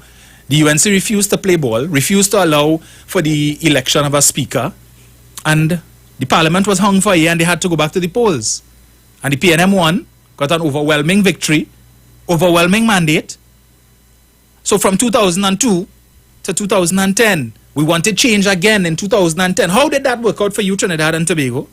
One of the most corrupt, no, scrap that, the most corrupt administration ever to serve in this country, the People's Partnership. Most corrupt. But that was because you wanted change. As Pandey say, you get small change, exchange, but you didn't get the change that you were looking for. And how many PNM people supported that? I used to have bitter fights in my workplace with my colleagues who tell me you're PNM, but you're voting for the PP and want to tell me something different. Give them a chance and see how it works out. And if it don't work out well, we could always go back and vote for the PNM next time. How much did that 5-year experiment cost the citizens of Trinidad and Tobago? Not just in terms of development, but in terms of money, dollars and cents. How much the thief that has us in the mess that we're in today took the exchequer account from 6 billion in credit to 33 billion in permanent overdraft. But the UNC don't talk about that. They don't talk about that. And whenever you put it in their face now, they tell you, suck salt. Yeah, I battle with them all the time on Facebook. I don't care. Anytime they come at me, I have it. I give it to them. And they have no answer for it. None. Most corrupt ever. But those are the examples of what happens when you want change. And so now we see in Tobago, the people want change. Well, that's what we're hearing. Huh? What is this change? Who is leading the charge for this change? So we're hearing Vanas James, we're hearing Winford James. All these people, all of a sudden now, they're bright. Ralph Mirage, they're calling it what? The turn of the tide. I remember in the 1980s, I think there was a local television series called Turn of the Tide, which had a lot of Tobagonian actors in it. People like Dr. Eastland Mackenzie, and I can't remember this guy's name, but he used to play the character of Joshua. You can go on YouTube and pull it up, and those of us who might be experiencing some nostalgia, go and look at it. But they want change. And the man they're looking to deliver this change is Watson Duke. That colorful character, Watson Duke and the PDP. You want change? Really? Okay. What does this change offer? I wonder. Okay. Let's deal with the issue of honesty, first and foremost. Because we are hearing people fed up, some of the people in Tobago fed up with the PNM because of wastage and mismanagement and dishonesty. And they're zeroing in on this zipline issue, which Farley Augustine, that's how he pronounced his name when he was being sworn in, and Mr. Duke prosecuted that matter because they realized that there was some there. It was gaining traction. So they hug it up and they beat it like a rented mule. And it seems that they were able to get some juice out of that. But did they present it and did they prosecute that case in an honest manner? Did they? Because they told us that this issue was to be found in the Auditor General's report of 2016. But anybody who were to go and peruse the Auditor General's report of 2016 would see that there is no mention of that in the Auditor General's report of 2016. Where that issue was mentioned is in a management letter that would have been sent to the Chief Administrator for the Tobago House of Assembly during the course of the audit. And the purpose of that management letter was to draw to the attention of the Chief Administrator certain shortcomings that the Auditor General's Department would have found during the audit. And prior to the final report, they would have given the Chief Administrator an opportunity to speak to some of these shortcomings, to clarify some things for us. Because when the final report comes out, that report has to go to Parliament. That report contains perhaps some of, if not all of the most serious and egregious issues that would have been uncovered by the Auditor General's Department, for which the management letter was not able to resolve. And therefore, there was a need to put these things into the final report for submission to the Parliament so that the Parliament could scrutinize the issues, and where whatever remedial action needs to be taken to treat with that, it would be so done. But the management letter would have been sent to the Chief Administrator. A meeting would have been had, according to Ansel Dennis, between the Auditor General's Department and the Chief Administrator. They would have discussed the issues, and the Auditor General's Department would have been satisfied with the answers given with respect to the issues raised. They would have been satisfied with some of the remedial commitments that were given to treat with issues that were unresolved, so much so that it did not warrant going into the final report. But that's not the story that Mr. Duke and Mr. Augustine gave to the population. They told us that it was in the Auditor General's report, and what they sought to do by making that claim is to amplify the seriousness of the issue. And they never told us, well, what was the outcome of this meeting between the Auditor General's Department and the Chief Administrator that would have resulted in this issue not making its way into the final report. Now, my question is this. Now, if it is, now that was to my mind willful deception. Willful deception. Don't tell me you don't know the difference between a management letter and the Auditor General's report. Because if as the head of the PSA, you do not know the difference between the two, then you have no business trying to run the affairs of Tobago. None. Because if you can't tell the difference between, well, then you're too dotish to run the THA. And if you do know the difference between a management letter and a final report, then you have no business running the THA, because it says you're dishonest. You're dishonest because you knew the difference between the two, the seriousness, the level of seriousness between each of them, and you sought to prosecute a case to fool the people of Tobago into believing that this thing was a lot more than what it is. And if it is, one reads the newspaper today, the Express, which gives us a more detailed chronology of that whole zipline matter. You would see that the real problem there is not one of malfeasance or one of misbehavior in public office.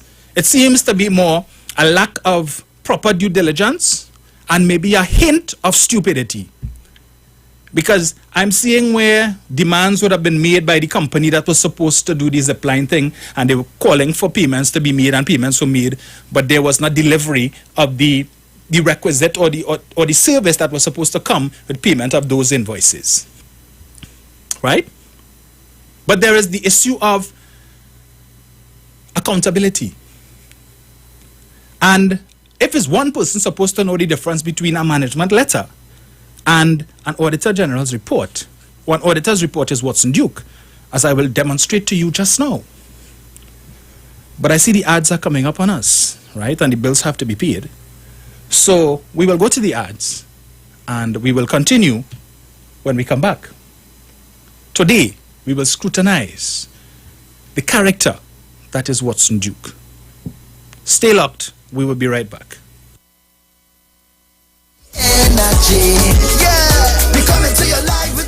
When I think about my journey and how much I've achieved, I can't help but feel grateful. I have the best family, the best friends, the best fans in the world. That's a fact. And people always asking, how you always smiling so? And I tell them the same thing each and every time. I don't take anything for granted. And I am always counting my blessings. I keep counting my blessings and blessings and blessings. Blessings and blessings and blessings. I still hold my head high.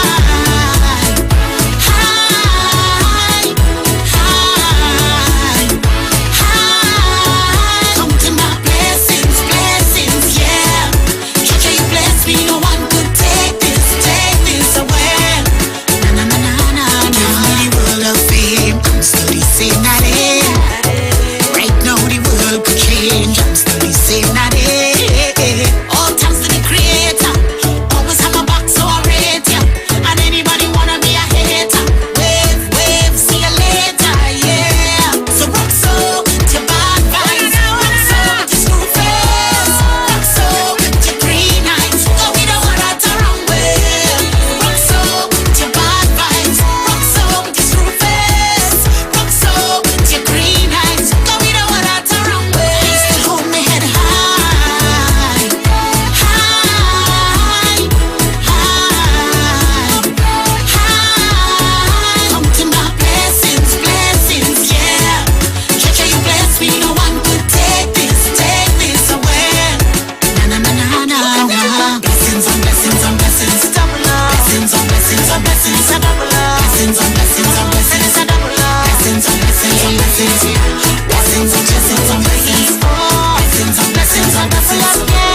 Q Auto Parts Division says it's an assault on battery prices. Master, Optima, Vata, and Megastar. Starting from $488. Yes, $488. For cars, trucks, and boats. Backed by Massey Automotive. And only available at Tobago Color Shop. Suppliers of paints, plumbing, and hardware materials. Old Farm Road, Shore Park, Tobago. Open Monday to Friday, 9 a.m. to 5 p.m. And Saturdays, 9 a.m. to 1 p.m. Call 725-5873 or 474-2456. And in Trinidad at Johnny Q, 15 R. Peter Avenue, Woodbrook. Remember, batteries from $488. Get great New Year savings with Extra Foods Plenty for 20. Twist juices 7 for $20. Jose noodles 6 for $20. Atrax cans 4 for $20. Cricks minis 5 for $20. Mo chocolate milk 5 for $20. Nestle green butterfly 4 for $20. Libby's mac and cheese 4 for $20. Marigold margarine 4 for $20. Maybelline tomato ketchup 4 for $20. And sparkling beach 5 for $20. So many great Plenty for 20 specials, and sale runs until February 5th. Extra Foods, always extra for less. Hey guys, it's Aisha Wells here. Listen up. If you're considering selling or renting your house in Trinidad and Tobago, then call Keelan George with O'Neill's Real Estate Group. He's a good friend of mine and he's been in the business for over 6 years. First, selling real estate in Atlanta, Georgia, and now right here in Trinidad and Tobago. He has a strategic online marketing presence that actually attracts thousands of home buyers and renters. Plus, with his home selling advice and techniques, he's getting homes sold really fast. Keelan will actually guarantee you sell your home, or get this, you can cancel the listing agreement and pay nothing at any time. That's right, you heard me, nothing at any time. Selling your home doesn't have to be stressful, people. Check out www.o'neillrealestatetT.com. O'Neill is spelled O-N-E-I-L, or just call Keelan direct at 363-4030. That's 363-4030. Turn your lights down low and listen to the Master's Radio. The Church of the Firstborn Assembly Miracle Center of 399 Eastern Main Road, Guayco in Sangre Grande is pleased to present Pastor Morris and Agnes Johnson and guests on Sundays, Tuesdays, and Wednesdays here on the Street 919 FM. The Ministry of Worship Children's Hour and the Word is on Sundays from 1 p.m. to 4 p.m. On Tuesdays from 9 p.m. to midnight, see Jesus in every book of the Bible from Genesis to Revelation. And on Wednesdays from 9 p.m. to midnight, where we deal with current affairs from a biblical perspective. Tell your neighbors, tell your friends, tell everyone. For further information, visit us at www.churchofthefirstbornassembly.org or find us on Facebook. Email us at church668hope@gmail.com or call us at 753-1113 or 236-7271. Your free will gifts and offerings will be greatly appreciated. First Citizens Bank account number 795222. Turn your radio on. Turn your radio. Turn your radio on. Turn your radio on.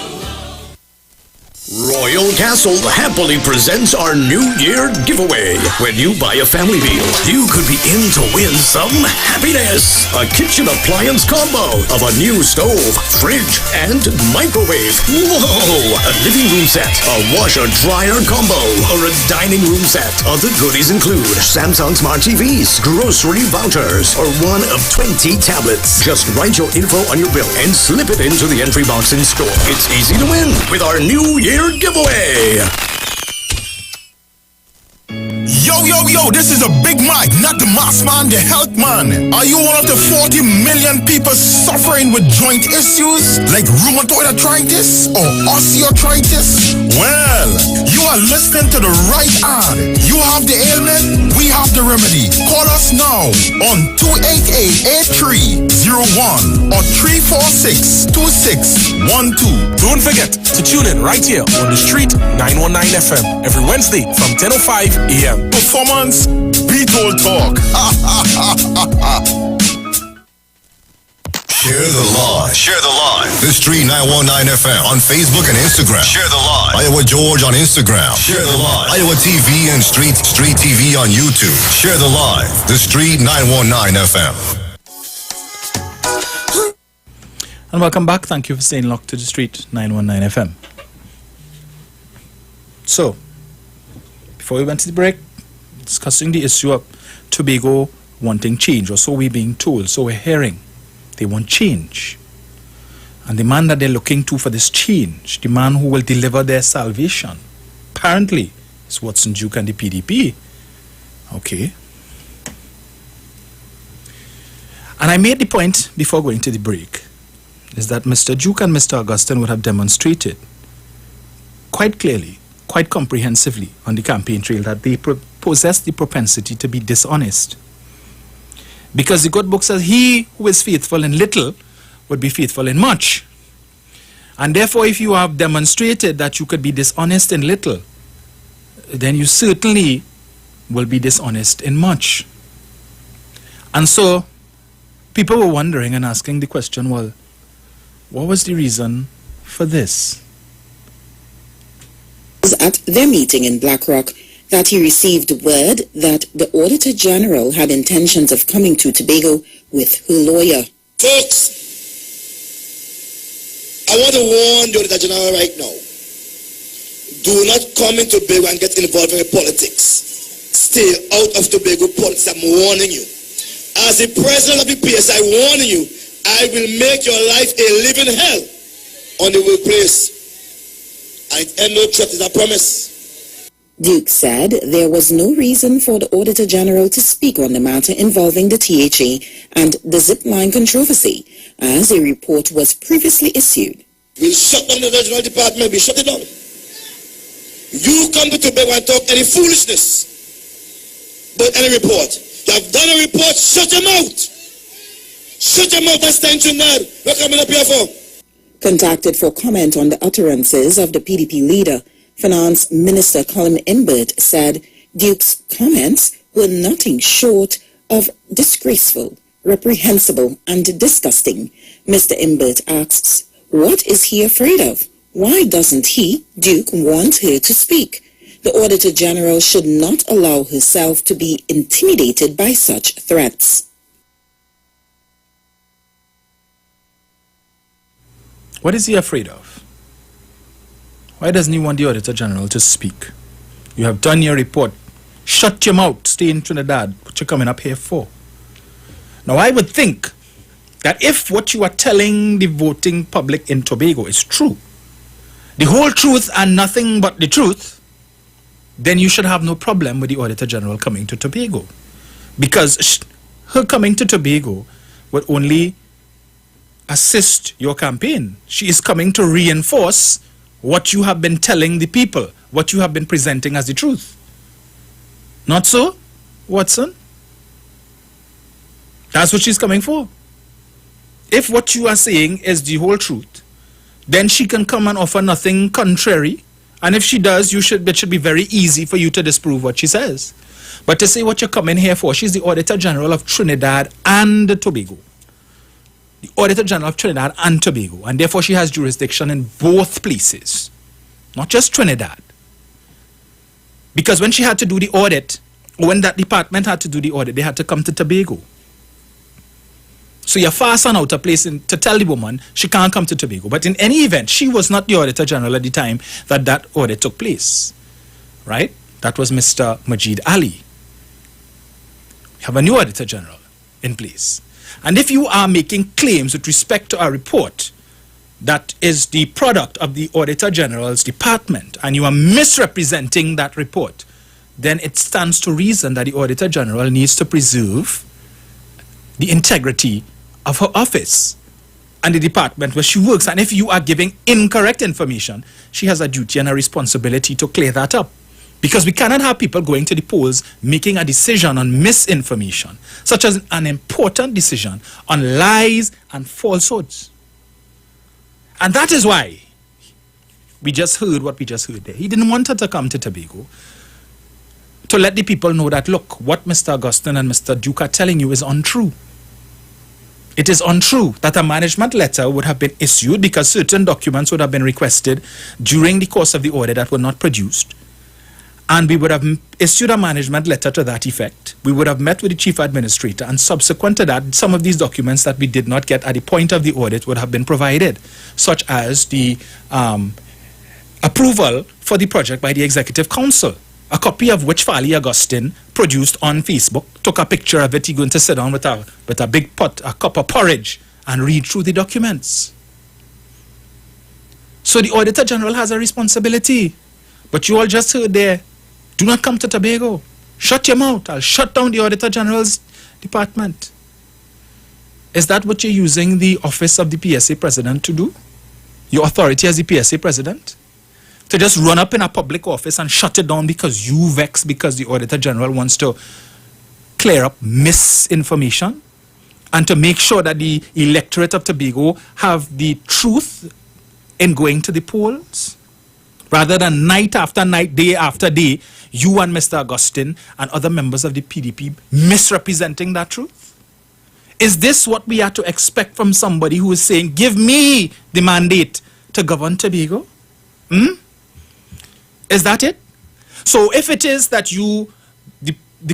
that Tobago goes back to the polls and they put God out of their collective thoughts and give you and the PDP the mandate to govern, are we to expect that if in your running of the THA or the Executive Council, whatever it is, the Auditor General comes to Tobago in the future to audit the various divisions and uncovers or unearths certain malfeasance or things that require explanation and cannot be explained?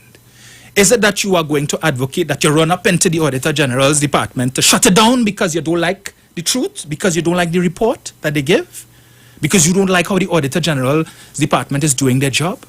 Is that what Tobago is to expect? Is that the change that they're going to get? Because I haven't heard Ansel Dennis, Kelvin Charles, Orville London cuss out the Auditor General. This is not the first time that the Auditor General's department would have raised issues concerning certain projects and so on conducted by the THA or, well, the Executive Council. Well, yeah. This is not the first time. But this is the first potential leader of Tobago who has already shown the relationship that he intends to have with anybody who dares to challenge his leadership. So is it that you plan to lead Tobago with falsehoods, and if anybody comes to clear up those falsehoods, that you will deal with them? You will shut down their department? I'm just asking.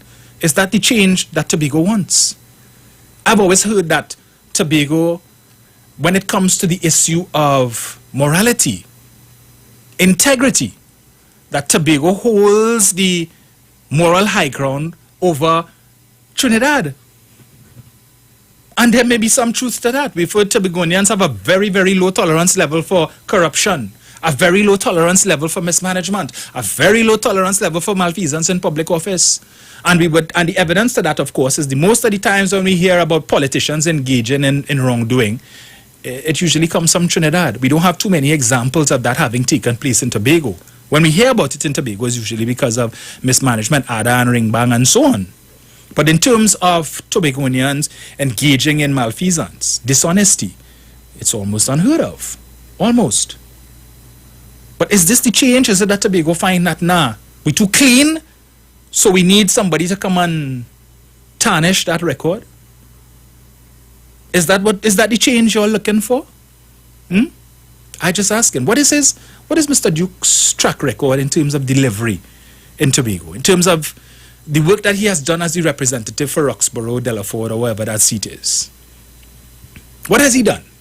We saw that in the lead up to the general election, he was going all over Tobago, fixing roof, trying to mamagai people, get them a little some bribe, and fix your roof, vote for me. Because I cannot ask you to vote for me on my integrity. I cannot ask you to vote for me on my track record of performance. So I'll try and sweeten the pot and fix your roof and so on and other little things like that. And so you could give me and my party your vote, but that didn't work. But let us examine what is Mr. Duke's history when it comes to audits, right? When it comes to audit accountability. Let us examine that. Mr. Duke is the president of the PSA and has been so for the last 11 years. And the PSA is subject to audits, just like every other institution, to make sure everything is above board, to make sure that monies are being spent correctly in the manner that it's supposed to be spent, and that there is no underhand business taking place. But we would have learnt, was it last year or year before, that the PSA has not been audited since 2014. 6 years, no audits. No accountability, none whatsoever, under the leadership of Mr. Duke. The same Mr. Duke who now wants to take Tracy Davidson, Celestine and Ansel Dennis and others to task for accountability. But in the organization that he currently runs, no such accountability exists. So much so that the matter had to reach the courts. Is this what we are to expect if it is that he is given the mandate to govern in Tobago, he and the PDP? Is he going to run it as he's currently running the PSA and has been running it for the last 11 years? Well, in the words of Peter Minshall, ask a silly question. When Mr. Duke was challenged with respect to these audits, what did he do? Rather than man up and take the blame, he sought to put the blame at the feet of the ministry. Right? Let me get this for you. You know. Let me get this here. All right, before I go there, I know I want to deal, but before I go there, Mr. Duke back in 2019 indicated that he was going to demit office as PSA president, that he has done all that he could do. He can do no more. He said so, not me. He said so. And in those circumstances, he was stepping down and he was going to focus entirely on his role as the minority leader for the THA and by extension as representative for Roxborough. He said, I'm gone. This is it. I'm leaving the PSA. I could do no more. And once I make up my mind, nobody could get me to change it. Listen to this. Public Service Association Watson Duke has announced November 30th as his last day as the leader of the union. Speaking publicly for the first time since his arrest and detention a week ago, Mr. Duke is aiming for the Tobago East and West seats at the 2020 general elections. I have done all that I can at this point, and I cannot do any more.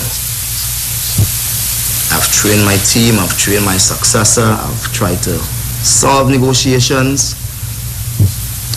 But from the 1st of December, I will become a full-time, fully dedicated representative of the Tobago House of Assembly in the capacity as minority leader. President of the Public Service Association, Watson Duke, has I have done all that I can. I could do no more. I'm stepping down. There's nothing more I could do.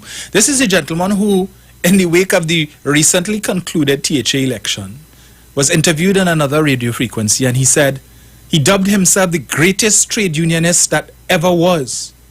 Yes, gave himself that title.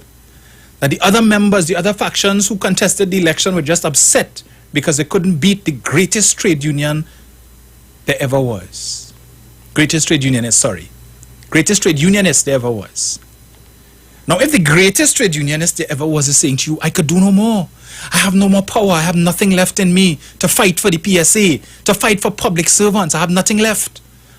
Then anybody coming behind him, what could they do? If the greatest is saying he could do no more, then anybody else who comes after him is less than great.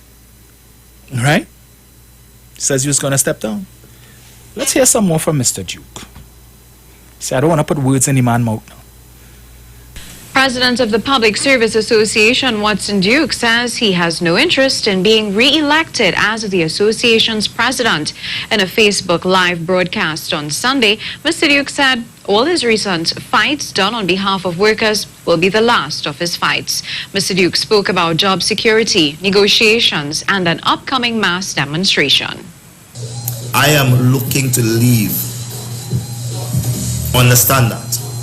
I am looking to leave the PSA.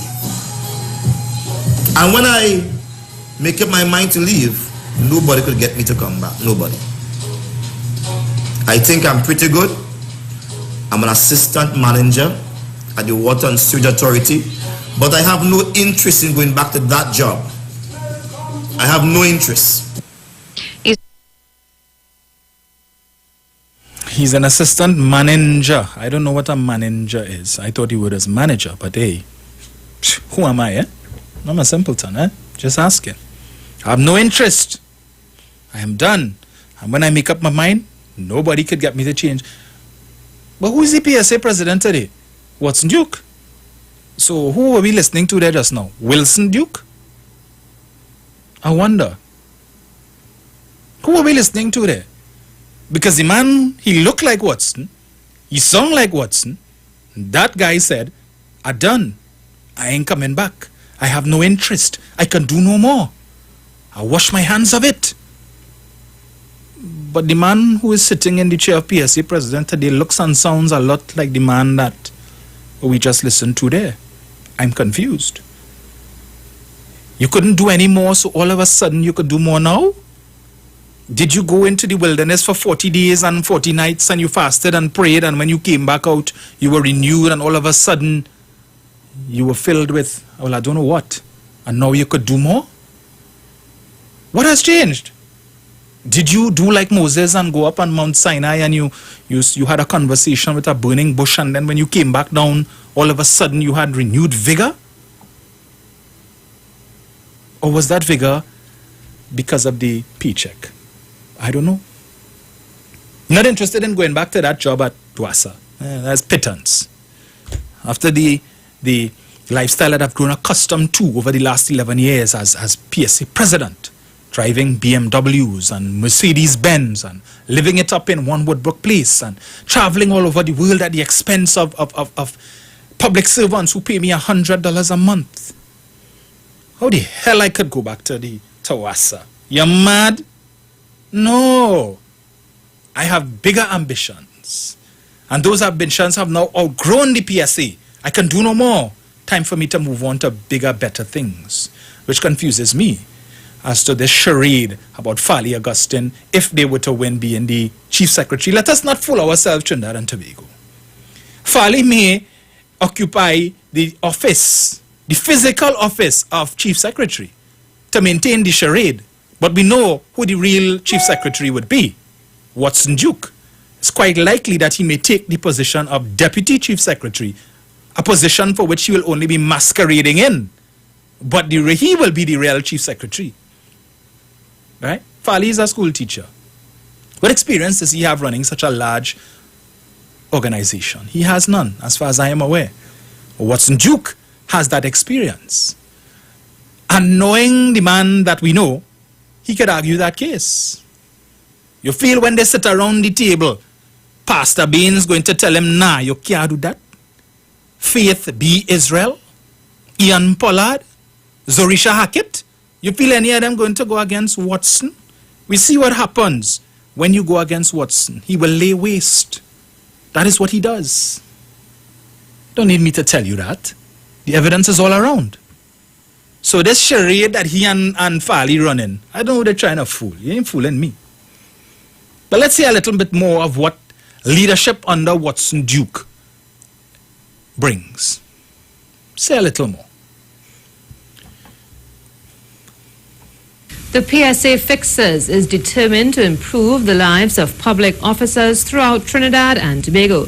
This group of concerned members of the Public Services Association has expressed dissatisfaction with the work of the current executive led by Watson Duke.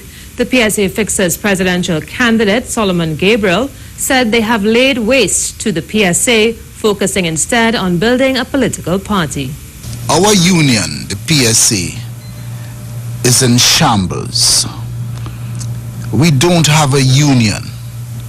We don't have a general council. Conference of Delegate that's supposed to be once every year is a non-entity.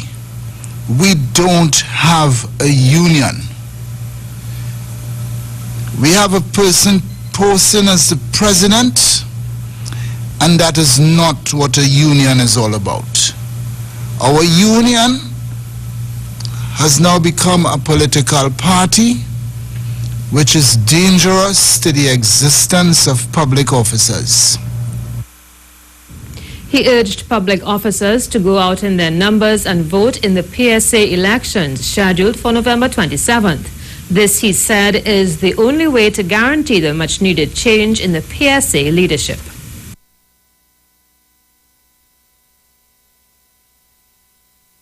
You heard it there for yourself. What leadership under Watson Duke is like. What happens when Mr. Duke is in charge? And I asked Tobago, is that the change that you want? And I will tell Tobago the very same thing that I told this, the population in the lead up to the 2020 general election. You don't get a do-over. No, you have to wait, I think, 4 years for a do-over. There are no refunds. You cannot go back to the EBC after you've cast your ballot and given the mandate to the PDP and Mr. Duke to come and say, well, here what now, make a mistake. I want a refund on my vote. It doesn't work that way. All right? There are no refunds. None. But there was another video I wanted to play. I'll come back to that one just now, in the interest of time. So, Mr. Duke made a big hullabaloo about the Auditor General's report and the need for proper accountability when it comes to the management of public funds. Now, as it currently stands, the PSA has about 12,500 paying members, which means that at $100 per person, you're looking at about 1.25 million or thereabouts per month coming into the coffers of the PSA, for which Mr. Duke has direct management. Well, that is how it is now. That's not how it's supposed to be, but that is what is taking place. So it means that Mr. Duke, on average, on an annual basis, is probably managing about 1.3 to 1.5, no, sorry, 12 to 15 million dollars is coming into the coffers of the PSA, and for which he and his team has management, right? And we will examine and interrogate shortly how those funds are being managed. Let me go straight into it. All right? I'll play another video for you all just now. I know you like these little clips and so on. Let me get this. Right. I'm reading for you here an article dated Thursday, the 23rd of January, 2020, entitled Unlawful PSA Spending. The Public Services Association's executive has been ordered to immediately follow proper procedure for approval of expenditure of money as a High Court judge held that there was sufficient evidence of unlawful expenditure at the union. Justice Davindra Rampasad made the order as he articulated his findings in a written decision in which he ordered the PSA executive led by President Watson Duke to hold timely audits of its finances. All of a sudden, Mr. Duke knows what an audit is. But when it comes to his own organization, for which he has had direct responsibility for the last 11 years, apparently he doesn't know about audits. Justice Rampasad on January 10th granted several orders to a group of PSA members who have referred to themselves as the concerned public officers. The concerned public officers filed a claim in January complaining that proper procedures were not being followed by the PSA executive for approval of expenditure and the conduct of union affairs. In his ruling, which was reduced in writing and provided on Wednesday, Justice Rampasad said the court is satisfied that there is sufficient evidence in relation to the unlawful expenditure. He added the court was also satisfied of the failure by the executive to hold section elections and provide proper audited accounts. So it seems Mr. Duke has an issue with auditors on the whole. We continue. In ordering the proper procedures to be followed for the approval of expenditure, the judge said it means that the PSA has to have the proper annual general conference. You just heard the gentleman say that is not happening. He also said holding of all section elections must take place before February 14th and proper timely audits of the union's accounts conducted within a reasonable period of becoming due and on completion of the previous year's audit with a view to determining the state of the finances, which will assist in determining the actual number of financial members. Duke's executive also has to, before the end of January, provide an updated report on the status of the 2015 audit and timelines for submitting any outstanding requests made by the auditor in order to complete it. Management letter, that is what that is. We need to get information to do a proper audit. We need to see documents for this contract, documents for that. We see you spent money here, you buy a Benz, you buy BMW. We see that you traveled here, you took X amount of US dollars per day for a per diem. We saw you carry this one, that one, and the next one with you, and you all spent X amount of money. We need to see vouchers, documentation as to how this money was spent so that we could do our report. And for some reason, we're not getting it. Management letter. And if you ignore the management letter, then when we do our final report, it is going to be a qualified report where we will state why we're giving you a qualified report, because we requested certain things and we did not get it. But he has an issue with what's happening in Tobago.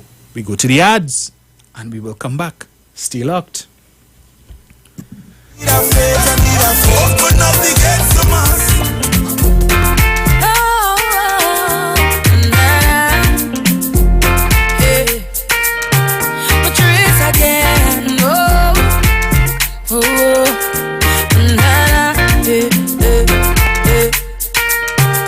All of my property, all of my money, oh, it not mean anything if I don't have you. Cause you are my everything, and I'm gonna do anything. Go put that on everything, oh, for you. If I give you all my love, and would you treasure? Would you cherish it and never let me go? Cause you're not gonna find someone to love you better. Oh, if I want to never certain, I want to. You make I go love you, Jaja, Jaja, Jaja.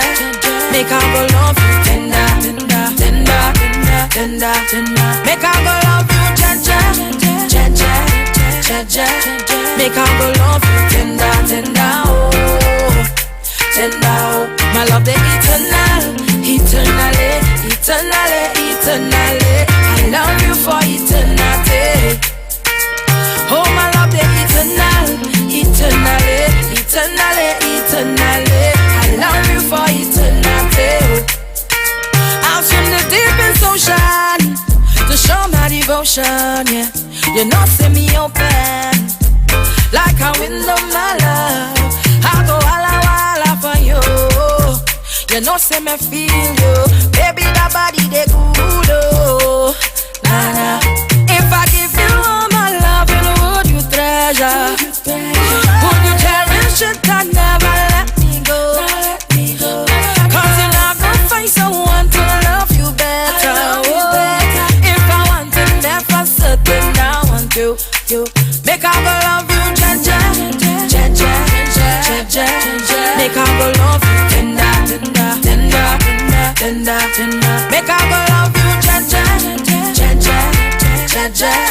Make I go love you, tender, tender, oh, tender, oh. My love, they eternal, eternally, eternally, eternally. I love you for eternity. Oh, my love, they eternal, eternally, eternally, eternally. I love you for eternity. You give me plenty, plenty love. You give me plenty, plenty love. You give me plenty, plenty, oh. Plenty, plenty, my love.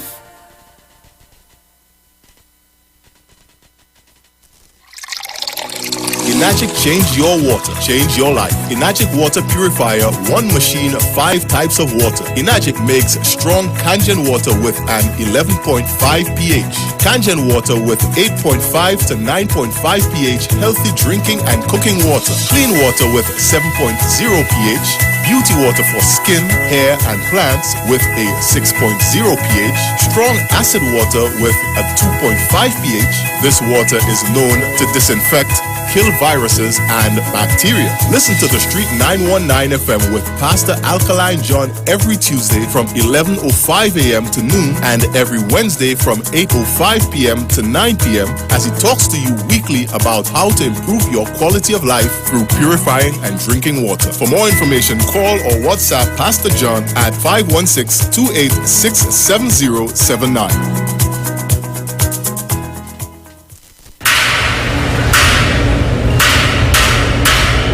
Join Pan Trinbago on its Pan is Spirit virtual concert series, keeping the vibes alive and the sweetest pan in the world. Live Sunday, February 7th and Saturday, February 13th at 8 p.m. via pay-per-view on tizic.com and WAC platforms. Keeping the vibes alive and the sweetest pan in the world. Top medium and large bands in the nation. Featuring National Panorama Champions Desperados and NGC Kuvo Joylanders. Courts Sound Specialists, Face to Pan Group, Cats and Jammers, Panberry, and many more. People's Choice Prizes to be won. Text to vote your most vibes and the sweetest band. Buy your tickets today. Log on to tizic.com, that's TIZIQ.com, and purchase your tickets. You don't want to miss out on these spectacular Steel Pan events. Prosperity in Pan. For further information, contact events at pantrinbago.co.tt, 623-4486, or visit Pantrinbago's social media pages. Keeping the vibes alive and the sweetest pan in the world. No carnival, no problem.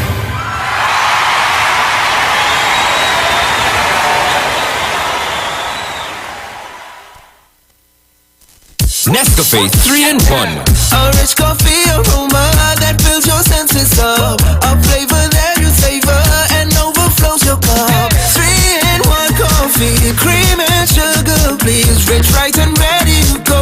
A perfect Nescafe. Nescafe 3-in-1 coffee, cream, and sugar. Just add water and experience a perfect cup of coffee every time. 3-in-1 coffee, just add water, please. Rich, right, and ready to go. A perfect Nescafe. Nestle, good food, good life. At Health and Wealth Lifestyle, we offer a wide range of services: blood analysis, iridology, acupuncture, foot detox, foot massages, gua sha, hot stone therapy, fire therapy, legs and feet massage therapy, mineral scrubs, acrotherapy, cupping. We also have a wide variety of supplements: silver, zinc and magnesium, body light, and lots more. We at Health and Wealth Lifestyle operate our business in a clean, safe, and comfortable environment. We frequently sanitize our compound and abide by all the COVID guidelines that are currently in place. So come on down to Health and Wealth Lifestyle, where we treat you like family. Book your appointment today. Call us at 1-868-275-8359 or 1-868-288-1108. And remember, your health is your wealth, and prevention is always better than medication.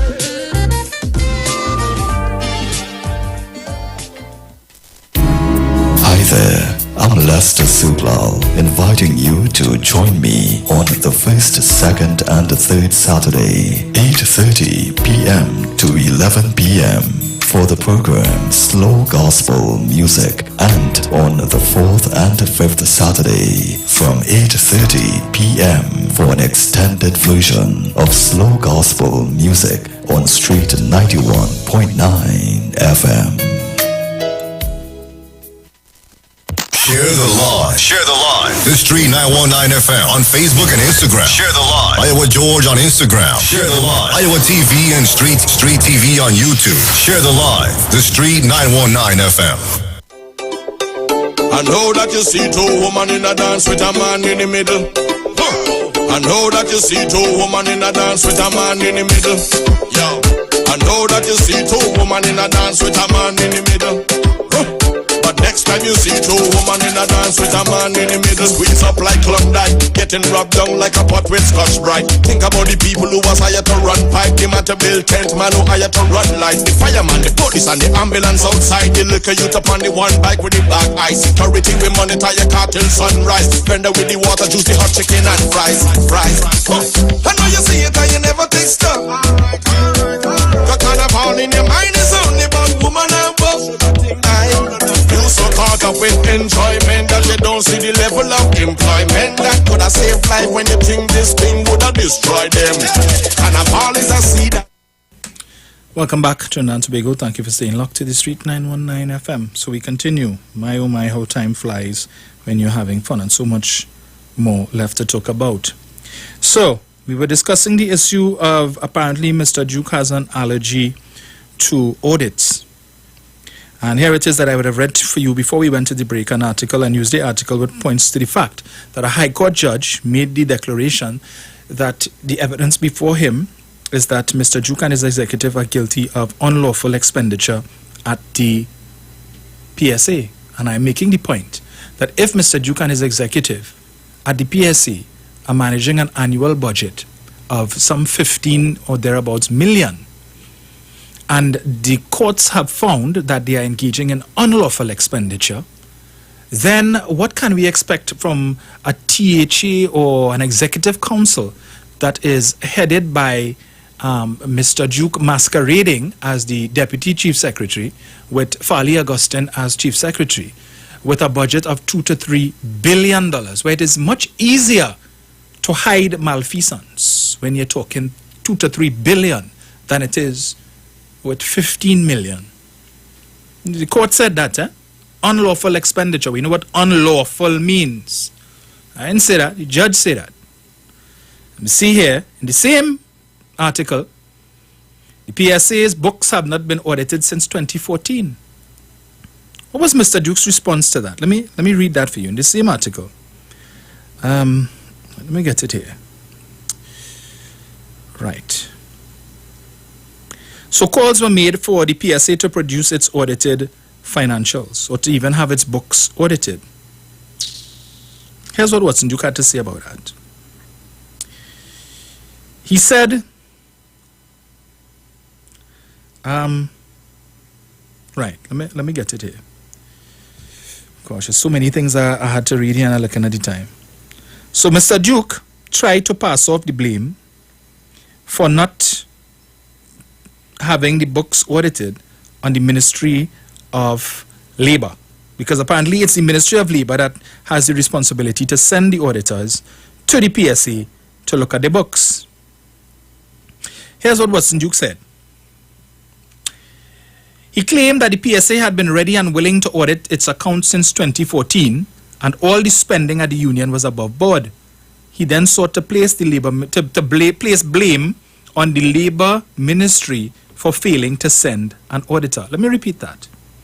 5 years after the audit for 2014 was due, Mr. Duke is saying that the PSA had been ready and willing to audit its accounts since 2014, and all the spending at the union was above board. And he went on to place the blame for the lack of audits on the Labor Ministry for not sending auditors. So you're blaming public servants. 5 years later, you're blaming public servants for your inability to have the books and the accounts of the PSA audited. But here's what Mr. Duke's response was when Tracy Davidson Celestin pointed out the fact that when the pipeline project was due to begin, she had demitted office as secretary for the THA, well, for the Executive Council, because she had taken up a position as the ambassador to Costa Rica. This is what Duke says. He says he finds it incredulous that 5 years after the project was due to begin, that Tracy Davidson Celestin would be blaming public servants. Really, Mr. Duke? Oh, so it's a convenient excuse for you, but you're saying Tracy can't do that? How she could do that? You can't do that? Duke said the head of the public service can write up the chief administrator and the Public Service Commission or whatever forum they have at those levels. Not 5 years later, you turn around where you have nowhere to run, nowhere to hide, and you blame public officers as the scapegoat. So, Mr. Duke, when it is that you told the public, the members of the public of Trinidad and Tobago, that the reason why the PSA's accounts were not audited is because the public servants at the Ministry of Labour ain't doing their work and they didn't send the auditors. What were you trying to do? Not the very same thing that you are now condemning Tracy Davidson Celestin for doing, or that you claim that she did? Let's hear some more of Mr. Duke with respect to that matter. Let's listen. You were challenged by the Labour Minister, Jennifer Baptiste Primus, when you suggested a couple of weeks ago that there were no audits. No one came to do the audits. And the Minister responded personally with a letter under the letterhead of the Ministry of Labour, quoting the dates when individuals were scheduled to come and do those audits, and it never happened. They were prevented from doing so. I don't know the specifics of it, but the implication is, Mr. Duke, that you were misrepresenting the issue in relation to the audits of the PSA. You have said two things that satisfy my soul this morning. One, you have reminded me who the Minister of Labour is. I had already forgotten, honestly speaking. And secondly, you have said she had provided some dates where they had written to well, stating that they sent audit on those dates. Yes. I now challenge the Minister of Labour to produce those letters to the public on those dates. Yeah? Stop manipulating the truth. Let her provide the hard copy of those letters. Good? And more than that, let her produce those letters and the date it left the office and the date it was received by office. Provide the books. They're on games. They're on puppy show. Are you on games as well, Mr. Duke? The Minister of Labour and I, we are enemies. Make it absolutely clear. I don't like her and she don't like me. We are enemies. And this goes back from since 2007 when I used to work at WASA, under her as a chairperson of the section. And she fought me and I fought back and I won and I became the president. To this day she can't look me in the eyes.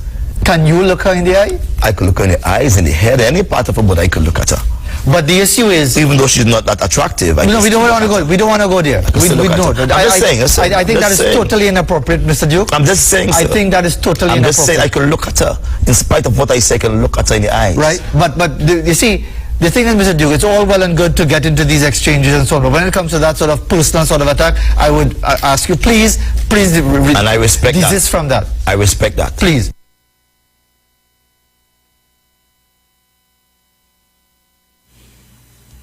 That's the man who wants to be Chief Secretary. On the 31st of January 2020, the Ministry of Labour sent out a release. The Minister of Labour and Small Enterprise Development, Senator the Honourable Jennifer Baptiste Primus, is refuting what is described as dishonest and misleading statements made by PSA President Watson Duke during an interview with Morning Edition's host Mr. Fazir Mohammed on Thursday, January 30th, 2020.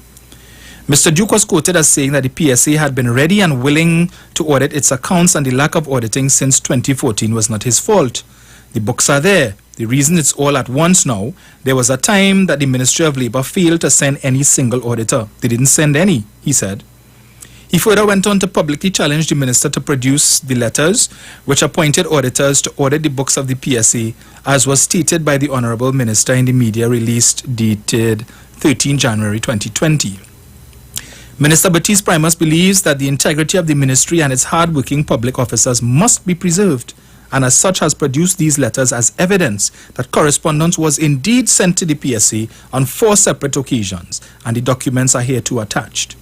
In a previous media release dated January 13, 2020, the ministry categorically stated that it appointed auditors annually within a 4-year period between 2016 and 2019 to review the financial statements of the PSA for the years 2015 to 2018. The dates of the correspondence are as follows: March 19, 2016, February 10, 2017, January 29, 2018, January 14, 2019. These letters were in fact delivered to the PSA by the ministry's messenger service. Further, in the same media release issued on January 13, 2020, the ministry indicated that the last audited statement submitted by the PSA was for the year 2014, and that was received by the ministry on August 13, 2019, 5 years late. Moreover, the ministry wishes to commend Mr. Mohammed for his spontaneous and vehement rejection of Mr. Duke's unbecoming, unprofessional and unethical conduct regarding personal attacks on the minister, which reflected his total disregard for the station's journalistic standards and the uncaring disrespect shown towards the program's viewers. That one of our professional integrity, that one of our Labour leaders could so ashamedly compromise the personal and professional integrity of his Labour sector colleagues in the full glare of the public domain was an act of betrayal of no insignificant dimension. It defies imagination that the remarks made were in response to a simple, straightforward and honest question which was asked of Mr. Duke by the host of the Morning Edition programme, stemming from a statement which, in my capacity as Minister of Labour, I had previously made categorically refuting misleading impressions which Mr. Duke had falsely created when he was quoted as alleging that the Ministry of Labour had failed to send any single auditor to audit the accounts of the union. It is clear that something is of a substantial nature must be amiss, such that Mr. Duke would go out of his way to degenerate to such a level as to utter such uncomplimentary and uncouth remarks in the public domain when making reference to the first female president of the PSA and the nation's first female Minister of Labour. In expressing himself in the way that he did, Mr. Duke has left a distasteful mark of disrespect toward and disregard for all the honest, hard-working, dedicated and committed women and girls of Trinidad and Tobago, mothers and sisters, daughters of Trinidad and Tobago, who treasure their dignity and rightfully hold it in a light that denies them the true measure of their virtue and value, and has set in motion a conversation which could have the regrettable effect of robbing them of unfettered recognition of the unquantifiable contribution which they make to the welfare and well-being of all of our citizens and the overall socio-economic development of our beloved nation. It is therefore evident that when challenged to the truth, Mr. Duke resorts to untruth, personal attacks and distractions. Whenever you think about disrespecting a woman, think about how you were born into this world. Being a male is a matter of birth, but being a man is a matter of age. But being a gentleman is a matter of choice. And I go back to that line. It is therefore evident that when challenged to tell the truth, Mr. Duke resorts to untruth, personal attacks and distractions.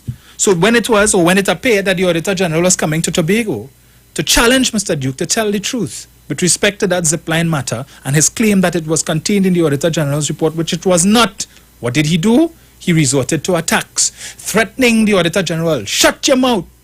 What you coming up here for? I will make your life a living hell. I will shut down the Auditor General's department. Does that sound like a man who doesn't have something to hide? You should be welcoming the Auditor General with open arms, because if you're telling the truth, then all she could do is come to Tobago and reinforce what it is you've been telling the people. Is it that you were afraid that you would expose the truth and that you and Mr. Augustine would be exposed as Christopher Columbus was once called a damn blasted liar? I just asking, Mr. Duke. I ain't making no statement. I just asking. I want to know. Yes? Let me see what else I have here just now. There was something else. But in the interest of time, there was more. There was something else I wanted to raise. Time, boy. Time. All right, let's go. Yesterday, or the day before, Mr. Duke, yesterday it is, Mr. Duke posted something on his Facebook page. Let me see if I get it here. I hope it's still there. Right. And he's very proud of this. He titles it Raw Truth. And it's his response to a Newsday article entitled Romain Ramdial, PDP could challenge the PNM and the UNC. Former UNC Couva North MP Romain Ramdial believes the PDP poses a real threat to both the PNM and the UNC. She urged the PDP to become a national party rather than politically limit itself to Tobago. Contacted for a response, PDP political leader Watson Duke said the PDP was a national party but was still focused on its base. The PDP itself or rather sees itself not as a tribal party, but as a national party that believes in, first of all, meeting the needs of Tobagonians, excelling at this level before we even consider going anywhere else. It is based on a simple principle: dance a yard before you dance abroad. Creep before you walk. Those are the principles upon which our approach to politics is concerned, he said. Now, this is something that Mr. Duke posted on his Facebook page. And I want to ask a question. Is it that Ramona Ramdial, seeing what took place in Tobago, is it that she plans to jump ship and join the PDP? Or is she advocating that Watson Duke and the PDP make a play for the seats in Trinidad, knowing full well that the Trinidad mentality is different to that of Tobago, and while he may have a harder time of it in Trinidad, she's well mindful of the fact that you have a few chicken heads in Trinidad who will take chin up from Watson and probably result in a splitting of the votes, such that they may win a seat or two here and there, join with the UNC, and form another coalition to remove the PNM. I'm just asking if that is the case. Is she jumping ship to the PDP, or is she advocating that Mr. Duke come and try to upset the apple cart in Trinidad, as he appears to be doing in Tobago, to hand government to the UNC, despite the fact that they continue to deny? And the fact that Mr. Duke has posted this on his Facebook page tells me that he seems to be intrigued by the prospect. But what also confuses me is, let me get this here, is this thing about Mr. Duke claiming that the PDP is a national party. Because a national party implies Trinidad and Tobago. Trinidad and Tobago. Where is this thing here? But just recently, in 2019, October of 2019, the same Watson Duke who is today claiming that the PDP is a national party is the same Watson Duke who was calling for secession of Tobago from Trinidad. The ads are upon us. We'll be right back. Stay locked. Don't touch your dial.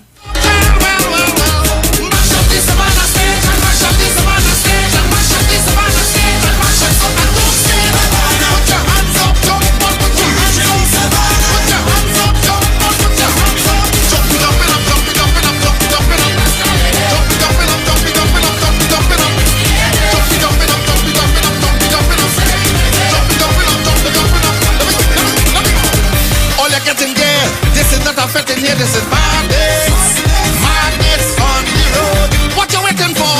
Everything you did before was practice. Now the real thing starts. The madness starts. The mass now starts. The bacchanal. Workers employed and the public.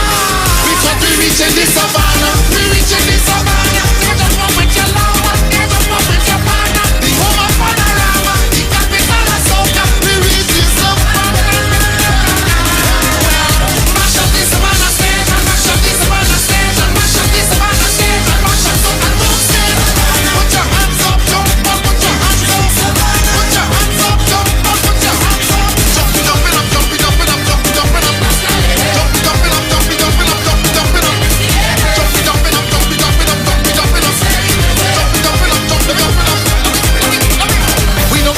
When you hear we come to jam, we jam it on the road. Look at pretty mass, girl, let button pretty pass, we whining, now the whining starts. The whining starts, the madness starts, the bacchanal starts. Because we reaching the savannah, we reaching the savannah. Get up up with your lava, get up up with your partner. The home of panorama.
vision for your physical eyes, and through the eyes of faith, let healing arise in your mind, body, and spirit. At Natural Heal Ministries, we teach kingdom principles for living that brings the blessing of God to your mind, body, and soul. NHM Professional Associates are located at number 10 Moody Stewart Street, Monrepos, San Fernando. For more info, contact Dr. Desmond Phillip at NHM on 349-3494. NHM Professional Associates can be heard live on the Street 919 FM every Saturday from 9:05 to 9:55 a.m. The Gospel of the Kingdom radio program with Gilbert James is now on the Street 919 FM every second, third, and fourth Thursday from 8 to 9 p.m. and every first and third Sunday from 12 a.m. to 5 a.m. Monday. The Bible says, the Gospel of the Kingdom shall be preached in all the world as a witness to all nations, and then the end shall come. For more info, call 652-0924 or 298-4540 and join us every second, third, and fourth Thursday from 8 to 9 p.m. and every first and third Sunday from 12 a.m. to 5 a.m. Monday for the Gospel of the Kingdom radio program with Gilbert James. Share the live. Share the live. The Street 919 FM on Facebook and Instagram. Share the live. Iowa George on Instagram. Share the live. Iowa TV and Street TV on YouTube. Share the live. The Street 919 FM. Welcome back. Thank you for staying locked to the Street 919 FM. Right. So prior to going to the break, I'll just take a little of your call-in time. Forgive me this morning. I would have read for you something that Mr. Duke would have posted on his Facebook page, responding to a call by Ramona Ramdial, former UNC Member of Parliament for the constituency of Couva North, urging Mr. Duke to come to Trinidad and to challenge the PNM in Trinidad. Right? She said challenge UNC too, but we know all that is smoke and mirrors. Come to Trinidad and challenge the PNM in Trinidad too, because what you are doing is what the UNC seems incapable of doing, and therefore if you come to Trinidad, you could rattle some feathers and maybe split some votes or get a seat or two and hand it to the UNC. And as I said, Mr. Duke's claim that the PDP is a national party and he wants to dance a yard before he dance abroad. So give me political power in Tobago first. Let me establish a foothold, and then I'm going to come to Trinidad and deal with all you. That is what he's saying. But that position is at variance with something that he said in October of 2019. Political leader of the PDP, Watson Duke, says if the people of Tobago gives his party the Tobago East and West seats in the upcoming general election in 2020, he guarantees internal self-governments for Tobago within 6 months. Within 6 months, so clearly he doesn't understand what that process entails. But Duke pointed out that legislation that needs special majority, including the bail bill and others, were passed by both government and opposition, agreeing, but the Tobago Self-Governance Bill is still stuck in a GSC. He told supporters gathered for the launch, "Give me liberty or give me death." Duke also insisted that Tobago must have its own court system, it must have its own executive, its own legislators, and control of its own immigration and air traffic control systems. He said Trinidad must have nothing over Tobago. Duke calls for secession of Tobago from Trinidad, where Tobago is independent. But remains in a union along the lines of the independent European countries and the European Union. All of these are separate and individual countries with their own presidents and their own prime ministers and their own everything. They're just part of a union, a relationship for the purpose of trade and so on. But you heard what the gentleman is calling there for. Independence for Tobago must no longer be seen as a ward of Trinidad, but you must have the independent nation of Trinidad and the independent nation of Tobago, for which one can assume that he aspires to become the Prime Minister of Tobago. And therefore that is a position that is inconsistent with his new call for the PDP, saying that the PDP is a national party. If you mean it's a national party for the nation of Tobago, then fine. But if you're talking about the nation of Trinidad and Tobago, then it means you have aspirations for seats in Trinidad as well. And the only time the PNM is ever removed from office is when you have a coalition of parties. And so that when a linkage is being made between the UNC and the PDP, and the only conclusion that members of the UNC could come to is that it's a race thing, that when in Tobago, posters were put up linking the PNM and the UNC. I heard some UNC people calling to another frequency and saying, you see the PNM pulling the race card. They're trying to tell the people of Tobago that Watson Duke want to link up with the Indian party. And if you all give your vote to Duke, that he's going to bring the East Indians to Tobago. That's the only conclusion they could draw. Not the real conclusion, which is that if you give your vote to the PDP, which appears to be in some sort of arrangement with the UNC, what you would be doing is encouraging and inviting corruption. The most corrupt party that has ever passed through this country. And no matter how they try to twist it, turn it, paint it, the fact of the matter is that the PP from 2010 to 2015 was damn corrupt. There is ample evidence to show. But the UNC and the literati of that party, basket of deplorables, all alligators from the same murky lagoon, refuse to accept that. And when you push it in their face, as I said before, they will tell you suck salt because they have no response to it. So sweep it under the carpet. And then the only response is to tell you about O'Halloran and Privat and Tesoro and Gene Miles. 40 years plus, that's all they could do, go back. But they could give you nothing of recent vintage. They will tell you about Marlene MacDonald. But I always say, if you want to sink the UNC and you want to show how corrupt that party is, we need only to look from 2010 to 2015. We needn't go back to 95 to 2001. If we were to go that far back, well, oh my gosh. Oh my gosh. Corrupt to the hilt. But they will never admit that. But let me give you all yet another example of what leadership under Watson Duke entails. I don't get vexed with my Watson. Many times I've been told that I look like you, that we have a similar face. Many times I've been mistaken for you. I mean, I can't understand why, because to be quite frank, I think I'm better looking. But hey, it is what it is. Forgive me. Don't get vexed with me now, man. Just now. I'm going to give you all one more before I open the lines. Friday staged a lunchtime protest in front of the PSA's office on Abercrombie Street, calling on the head of the association, Watson Duke, to give a listening ear to their calls for wage negotiation. The workers, who are represented by the Banking, Insurance and General Workers Union, say Mr. Duke is not practicing what he preaches as far as good industrial relations are concerned. Janine Brown has more. As president of the Public Services Association, Watson Duke had lunch in his office. His workers lined the pavement, calling on him to give a listening ear to their grievances. The workers are involved in wage negotiations which have been going on since 2009. But according to the Workers' Union rep, the talks cannot come to an end as the PSA president refuses to meet with them. He has not kept a meeting. He has not came down and said he apologized or let this term pass and let us try to do things in a nice, orderly and real democratic fashion in terms of meeting with us, with our union. He has done nothing of this sort. We see Mr. Duke just driving in and driving out the building.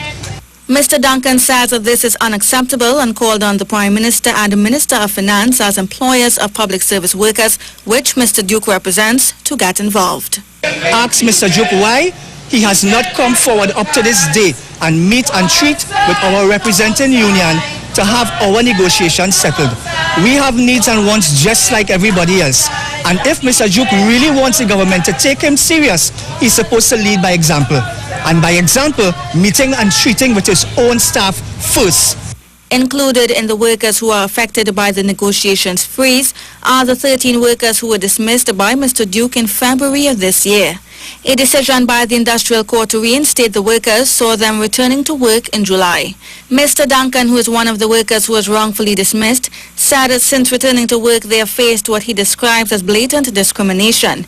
He says that the first day out to work they met locked doors. We had to call our representative, they had to call the industrial court, and then call one of the senior officers here who was acting for Mr. Duke, and then the door was open. Now that is victimization. Mr. Duke has since appealed to the court's decision to reinstate the workers. That appeal is expected to be presented to the court on October 26th.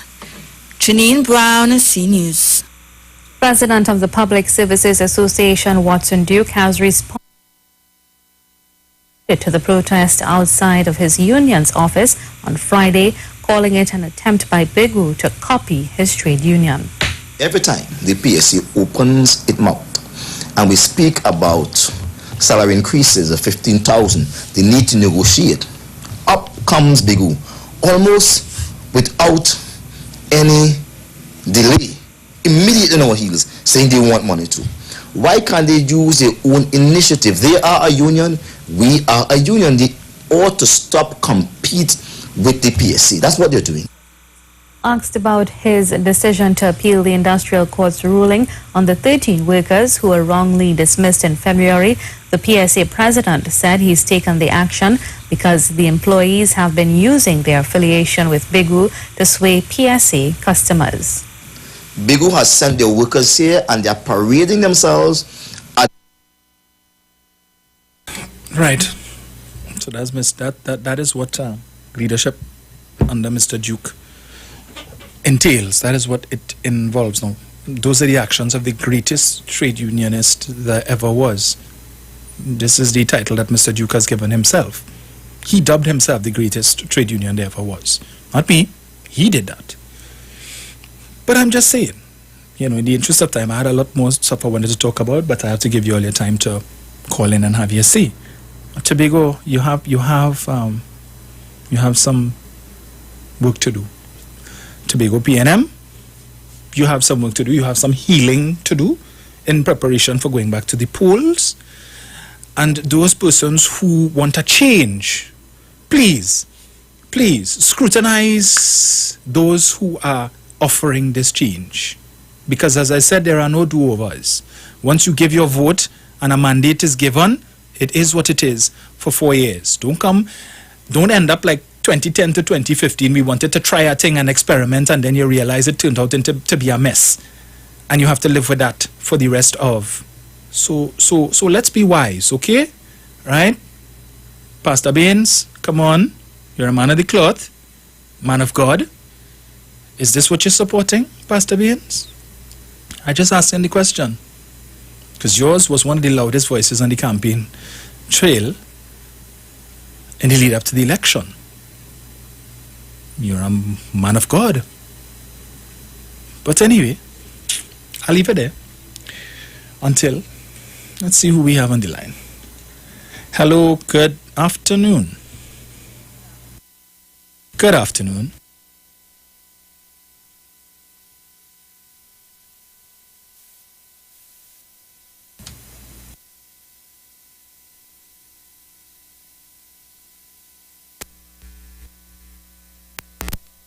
On the election. So that's scary. Number two, UNC and the PDP is preying on the ones who do not read or write and who just go from here to the corner and who does nothing for the day. So they are preying on these people. Number three, the People's National Movement have to understand that the UNC, this campaign for 5 years, we sometimes just get too relaxed because we know January was CHA election, and we have to know who our people are and be able to keep our supporters. This radio station is very dedicated. Run your ads here and do what you have to do. Right? You cannot be running Trinidad and Tobago and you complacent. You cannot sleep because the UNC do not sleep. Now I heard this thing with Mr. Young and I not too long heard Dr. Udal just now. The PNM are afraid of what come. That was good. And stay in the parliament. That was she could speak for 20 minutes. She spoke for 10 and it was empty. If you had something so vital to talk about, why didn't open your speech to that? If it was so vital and so of any great importance, why didn't speak to that? And before I leave, I'm warning the People's National Movement. You see that when you say that with you, they're going to use that to hoard votes. If you don't know political science and how some of them operate, you have to understand who they are and how they function. So do what you're supposed to do, phase by phase, and always give them this temporary time because trust what I'm telling you and phase it out. Because I'm telling you, I know these people and how the information that I have South America concerned, you have to know what you're doing and don't fall for any political trap by the UNC. But let me tell you before I go, you see those independent votes? When you see them going independent, they'll be sponsored by the UNC, you know. All the campaigning and stuff will be sponsored by the UNC. Watch it for yourself. And even St. Augustine for the general election, there are about some parties, about 8 parties running in St. Augustine. Sponsoring the independent and so on. So there are a lot of tricky things going on the ground, but they are working among the literate, and that is how they're building from the, they're not building from the intelligent, they're building from the literate. And you see Mrs. Karen, she should cry shame. Would they give her what? What they give her, she was complaining about violence and all kind of thing when she was campaigning in 2010 and so on. What they give her, I feel we should have a team. When we saw her on Facebook tomorrow, she should not even go there tomorrow. Why these people and them not thinking, what about your name, lady? What about your name? Some people don't even value themselves, but we will watch on. Thank you. Thank you, Kola. Yeah, I guess that's a developing story, and we'll see how that goes. See here. Hello, good afternoon. Good afternoon, Dominic. Good afternoon. Dominic, I don't have no big set of education and things, right? But if I still, let me say I still vote in Tobago, right? And a new party jump out, right? And let me say I support in Watson Duke, right? You hear me? Yes. Good. I go sit back and watch to say, well, how come this man only attacking one party alone and he had nothing to say about the next party, you know, to point out nothing. Even if he had, let me say he come into Trinidad to create a party too. You must think these things. How come they ain't pointing out the next party falls and the other, you know, both party, the PNM and the UNC to make them, to show people what it is they're doing to make their party look good. You understand what I mean? Yeah. Yeah, that thing too. And next thing again, Dominic, that pastor who you just call out there from Tobago, you can't really vex with them right now how they're coming out, because right now God's tripping Satan. God's tripping Satan in all ministries. Who have eyes to see will see. There's that Satan can't really hide no more right now. He had to come out. Same thing going with Donald Trump too. Look at how much of them ball the Lord said to vote for him. And think all these is pastors where all these followers, blind followers, where just they taking poor people money and all and buying the best everything, living the best life. Yet still, them same people and them too, Dominic, I don't really feel sorry for them. We're paying in the last two in the offering in these people churches too, you know. Because the Bible said the wise go live off the foolish, right? And if you if them reading about Jesus and they so love Jesus and they seeing Jesus was a simple man, when they go in Jesus' story, they realize he was a simple man who went dressing, who normal, who, you know, everything is everything, and they're still putting all that money in that pastor and Dominic to live a big rich lifestyle. You understand? Some of us, the saints can himself go by his gate to call he because he's not around right now to take no meeting if you go by his house. You understand? But he's supposed to be a man of the cloth. Mm-hmm. One final thing before I go, Dominic.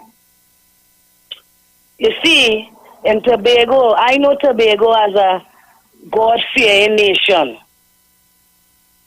Years ago when I used to go to Tobago when I was a little girl, taxis couldn't pass plane, no no dub music and them going in, on a Sunday morning, they used to have to be, them taxis used to have to be playing gospel for them Tobagonians to go inside the car. That's how I used to see them. So there's a praying nation. So they see all of them who really praying to the true and living God over there. I asking them to open their eyes now and pray even more harder, because what happened there is not no coincidence. God stopped them from going in probably into more danger than them even in already. You understand?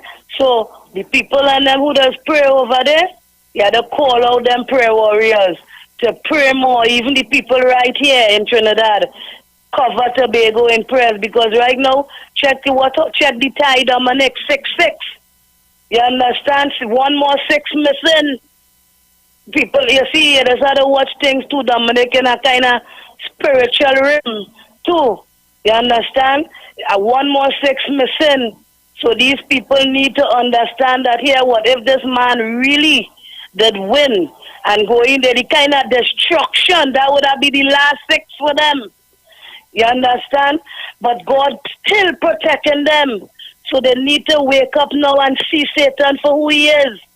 Have a blessed evening, Dominic. Thank you. Hello, good afternoon. Yeah, good afternoon to my brother. Hey, Andrew. Yes, I'm listening and I'm watching everything. Well, my mother was a Tobagonian.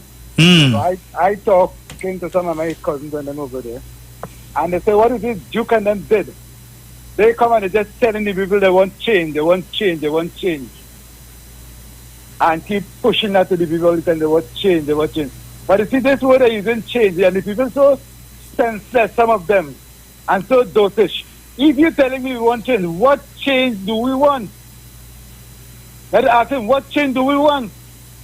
If you see all the things that Dr. Rowley and the TNM doing for Tobago, and he coming and change, what change he bring in? Ask him that. But they never tell the people. That is why you see they end up in this tie. God allow it, God allow it to end up in this tie, because they fool the people, they lie to the people. They lie to the people. That's why you see they fail to go back to the poll? Why you see they fail? You telling me a party they'll spin a coin? That's a joke or what? If people like you're playing with, any part of the world you have an election and never tie like this, you go back to the poll, let the people make their choice. It's not about you making choice. So God allow it to hook up there. It can't move. You understand? And this is what we have. They say fool the people. Why he don't want the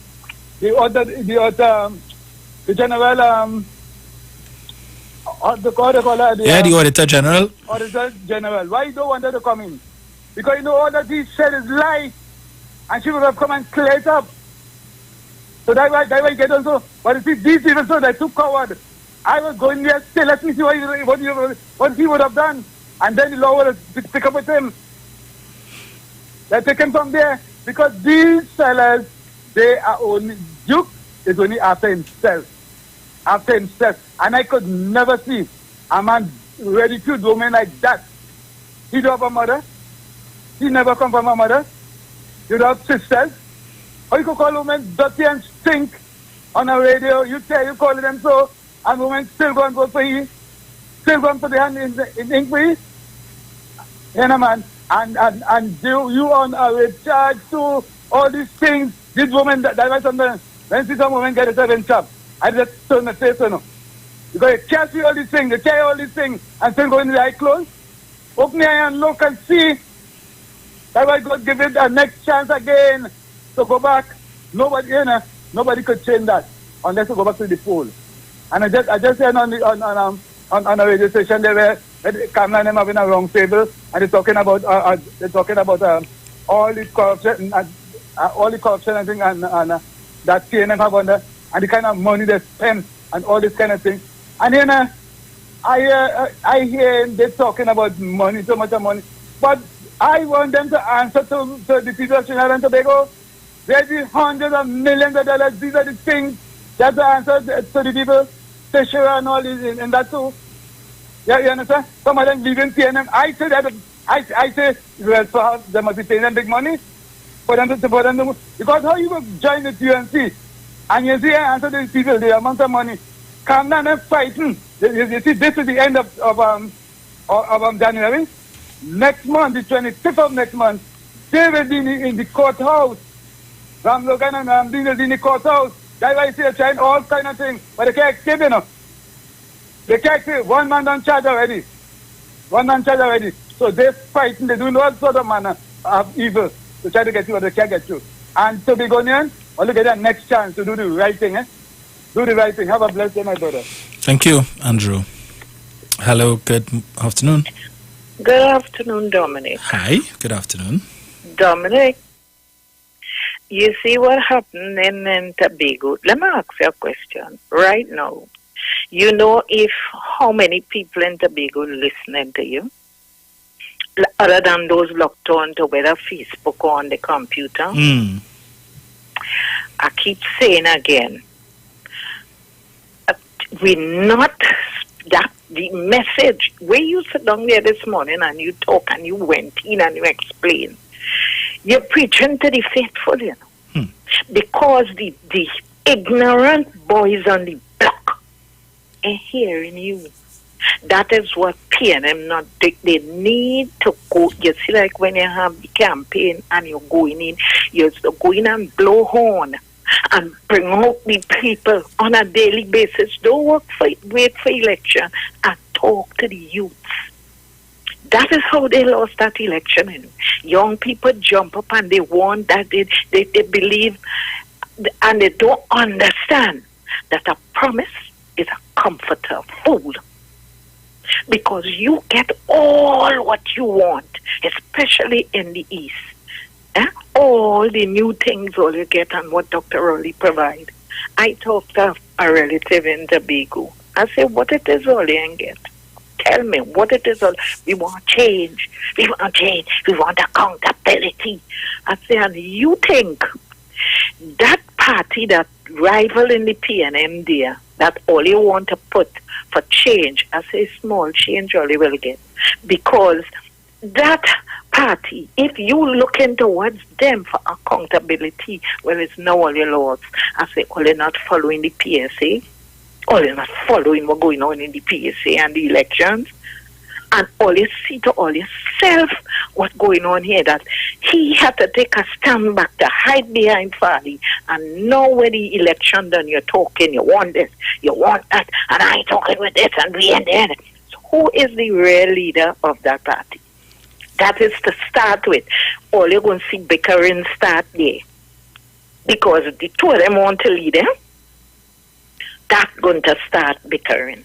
But none of them can get there, as Juliet rightly called it. Or everybody sit down in a poison chalice now. Nobody can move because everybody pig-headed. Because you know what? Everybody want power. What you want power so for?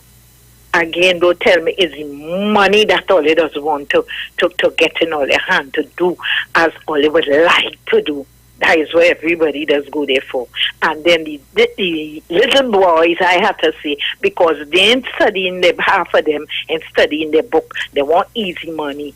You get promises, you get whatever, all you get to sweeten all you, and you give them this, and all you won't get that, and all you won't get the other. Central government is the one have to give the money and to do those projects, main projects in Tobago. So if all you ain't have the PNM in power and they in power now, who doing it?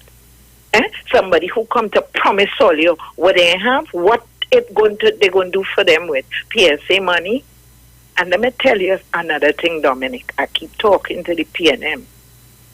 People in Tobago, they're not hearing the facts. You know Tobago, even with the what you call it?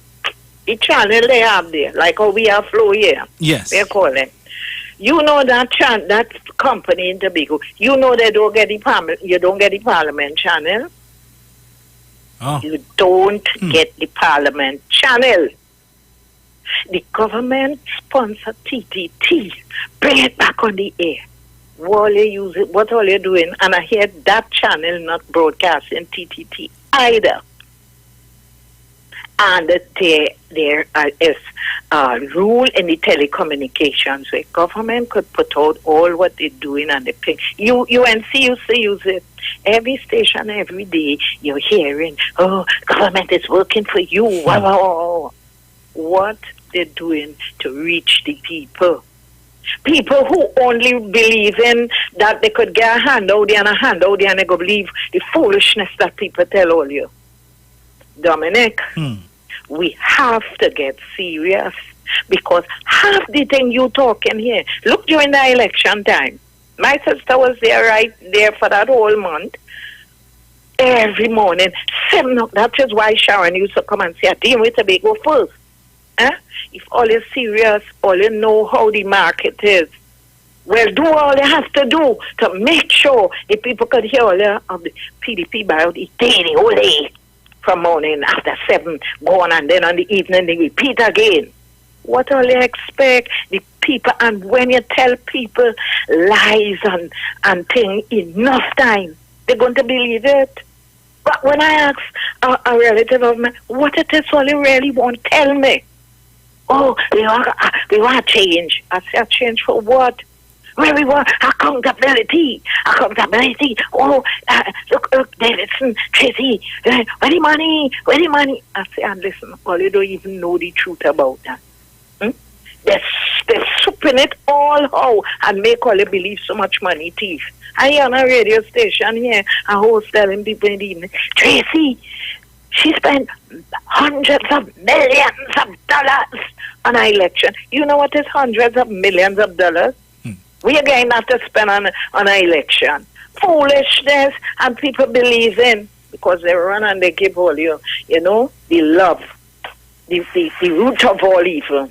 Or they're happy with that and be fooled. Dominic, look, I tired talk to them. Yes. I know, they're listening. Arima is the same thing, I know. Let me just dip into that a little bit.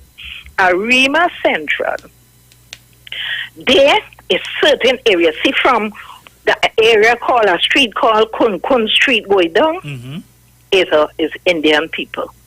And let me tell you, you know who they just vote for. And they have been, a lot of them, it has some of them, I understand, all in the market. Do you remember what Lisa Morris tried to do in the market to clean it up? And it had a particular person was lying down in front of the tractor.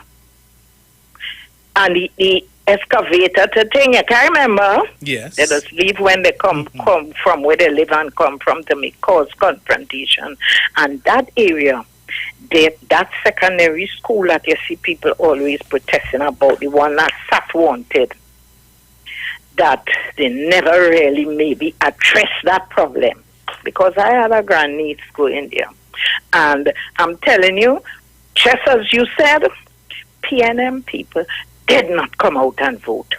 And the other people who want to get out the PNM, right, who feel they could get to do what they want in the area, they're going to come out and vote and PNM. And the UNC feel they get such a victory. I want them to, you take somebody and you know, we really, look here now, slavery mash us up.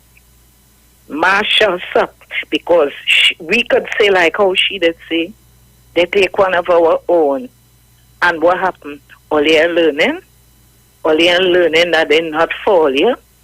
But you see, it's a person in the area, and it's a down-to-earth person that know everybody, and everybody know the individual. So you see, they have to be careful when they're doing those things. They don't only look for the academic saloon. You have to look for people who, yes, they may have some of that, but you have to look for people among the people. Right? Yes. And that Arima Central is a very ticklish area. Thank you, Dominic. Thank you.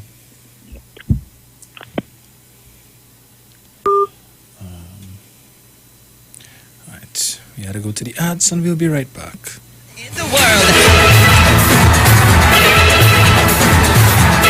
Live Sunday, February 7th and Saturday, February 13th at 8 p.m.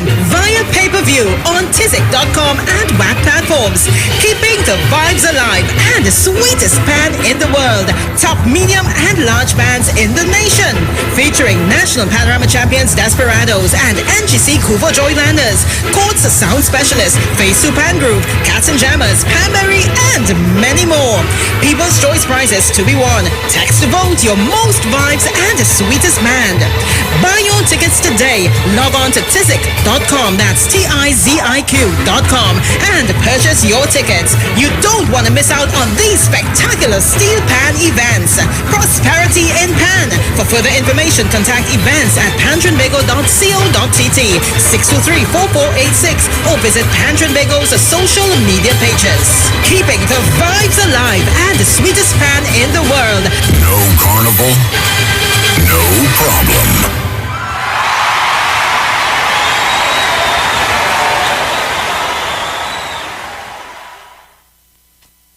This is Bishop Aaron Williams from the Divine Problem Solving International Ministries, inviting you to be part of our broadcast on any given Thursday night from 12 midnight right on to 5 a.m. on Friday morning. And this broadcast is called Early Morning Gospel Market Program. Then we have on Tuesday from 12 noon to 1 p.m. the Holy Ghost Gospel Pharmacy. If you are sick and ailing, you could get from this particular pharmacy, from the pharmacist, the good things of life. Hallelujah. And any Saturday from 10 a.m. to 12 noon, break into the house of the Philistines. Hallelujah. If you are sick and tired of being sick and tired, hearing the babel of false doctrines that you encounter daily, it's about time you get close to God. God's word direct from his throne room in the name of Jesus. God has good plans for his people. Why do you worry so much?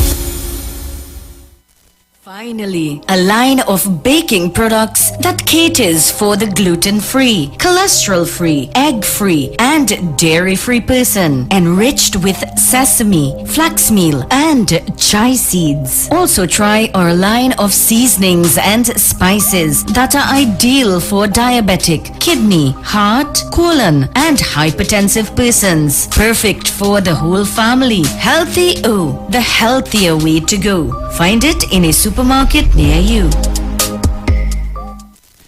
Share the live. Share the live. The Street 919 FM on Facebook and Instagram. Share the live. Iowa George on Instagram. Share the live. Iowa TV and Street TV on YouTube. Share the live. The Street 919 FM. Wine pon the thing and make it bend up. And welcome back. Continue to take your calls. Hello, good afternoon. Hello, Dominic. Hi, Carol. Yeah, good afternoon to you, my dear. Dominic, my mother always told me, coming events cast their shadows. Tobago people, look at the behavior and the track record of Watson Duke. He is disrespectful to women. He does not take responsibility for his action, and is bad news for Tobago. All the right-thinking people of Tobago must be disappointed in Fadi, because he seemed to be a young man of integrity, But for the lies perpetuated against Mrs. Davison Celeste pertaining to this zipline controversy does not go well. And I will say to the PNM, our country does not negotiate with terrorists. So too, the PNM must not negotiate with the PDP, who told lies. And if they were given a chance, if you will lie for something simple, small, then God knows what they will do with billions of dollars flowing into the coffers of the THA. Dominic, you gave a good analysis of the elections, which will take the bee out of the bonnet of the UNC.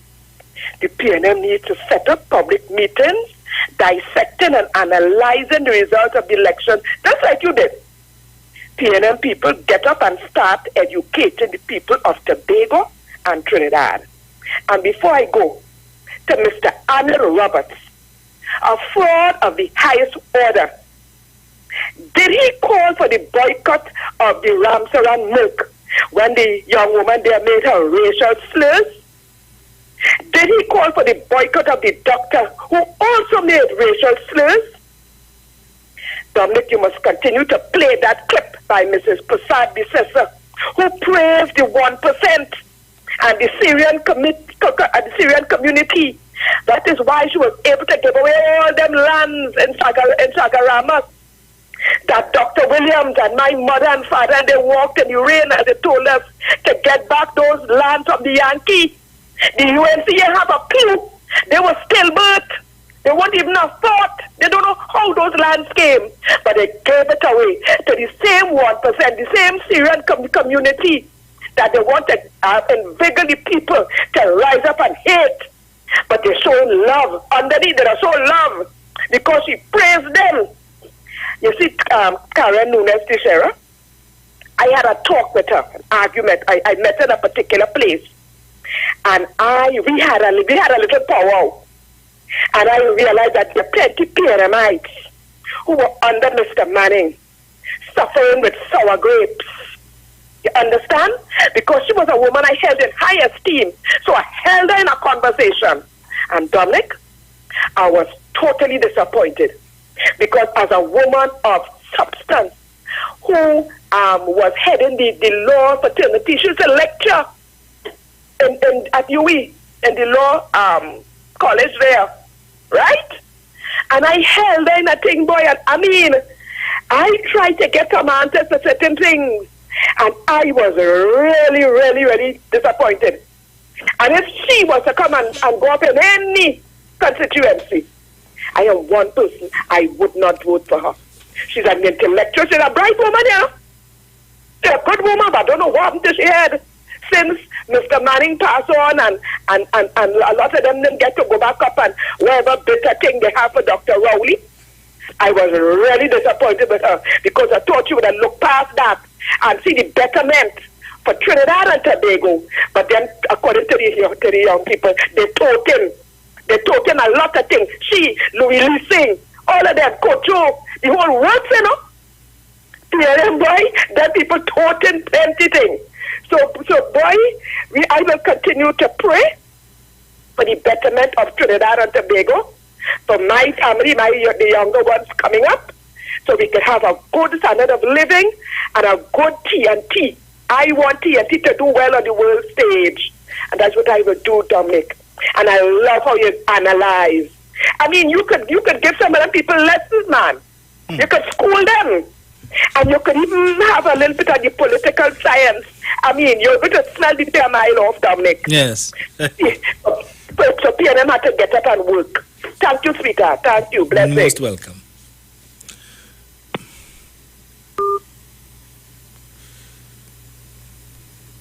Hello, good afternoon. Hey, good afternoon, boy, Dominic, boy. Yes, sir. I hope I'm a little time. What they say, you resemble that man, boy? But let's get out all the time, boy. That man pretty, boy. He's a pretty fella. I thought he and Shabba was brothers.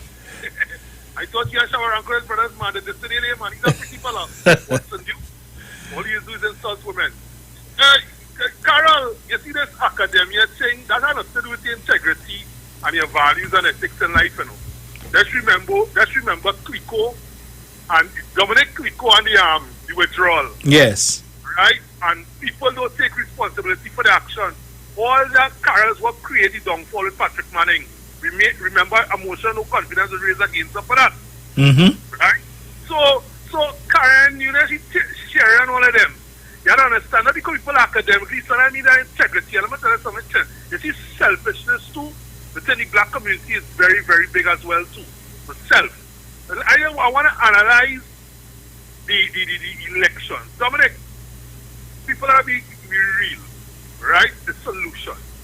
The PNM dropped the ball in the local elections in Trinidad, right? Everybody won. Dr. Rowley can't do it on his own. He's not Michael Jordan or Superman. Right? They dropped the ball. Where was the candidate for Arima helping along the lady? Everybody went to Tobago. Right? We gotta be honest. This is the same reason why Patrick Manning was led. Patrick Manning was led to his defeat, not telling him the truth. The UNC voter base don't ever change. They do not ever change. Since 56, their voter base has never changed. It has grown from 36 to 41. They have 18 short seats, no matter what. What happens is the black vote, urban vote on the corridor always shifts. And it is a good and a bad thing because everybody's history is different, Dominic. Mm-hmm. Right? Our history is different. So we can't compare ourselves to other ethnic groups. We were just the most brutal hand. So when we vex and we fed up, we register by not voting. It might be a bad thing, But in other words, people will say it's a good thing as well. It helps us to get back from the complacency attitude that we have and get back the elected officials.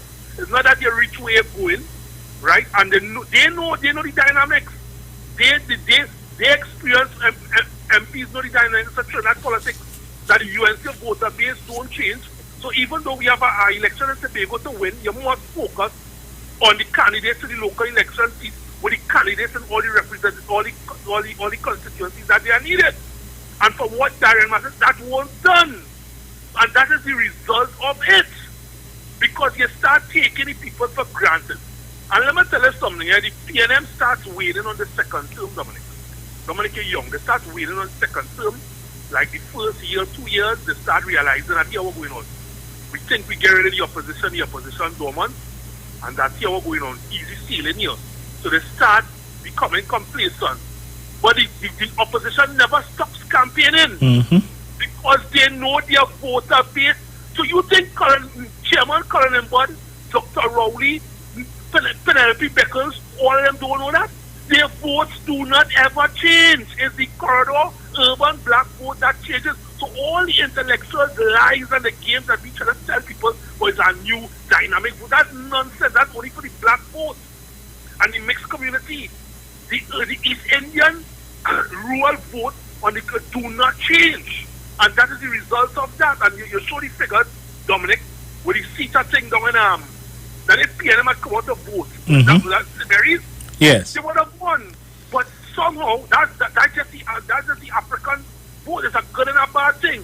If they tell us that they're upset for one reason or another, we don't come out, right? And their people, regardless of wrong or right, they just come out. So what else happened here is lessons to be learned. I'm glad it happened now. You have the local election next year. You have 3 elections in 2025. So nothing wrong with losing. It's what you learn from when you lose. You have to lose to win again. So the PNM must introspect. They must go back into base. Colin Embod, Franklin Khan, all them fellas know that. And they go back into meetings in the caucus. They analyze where we went wrong.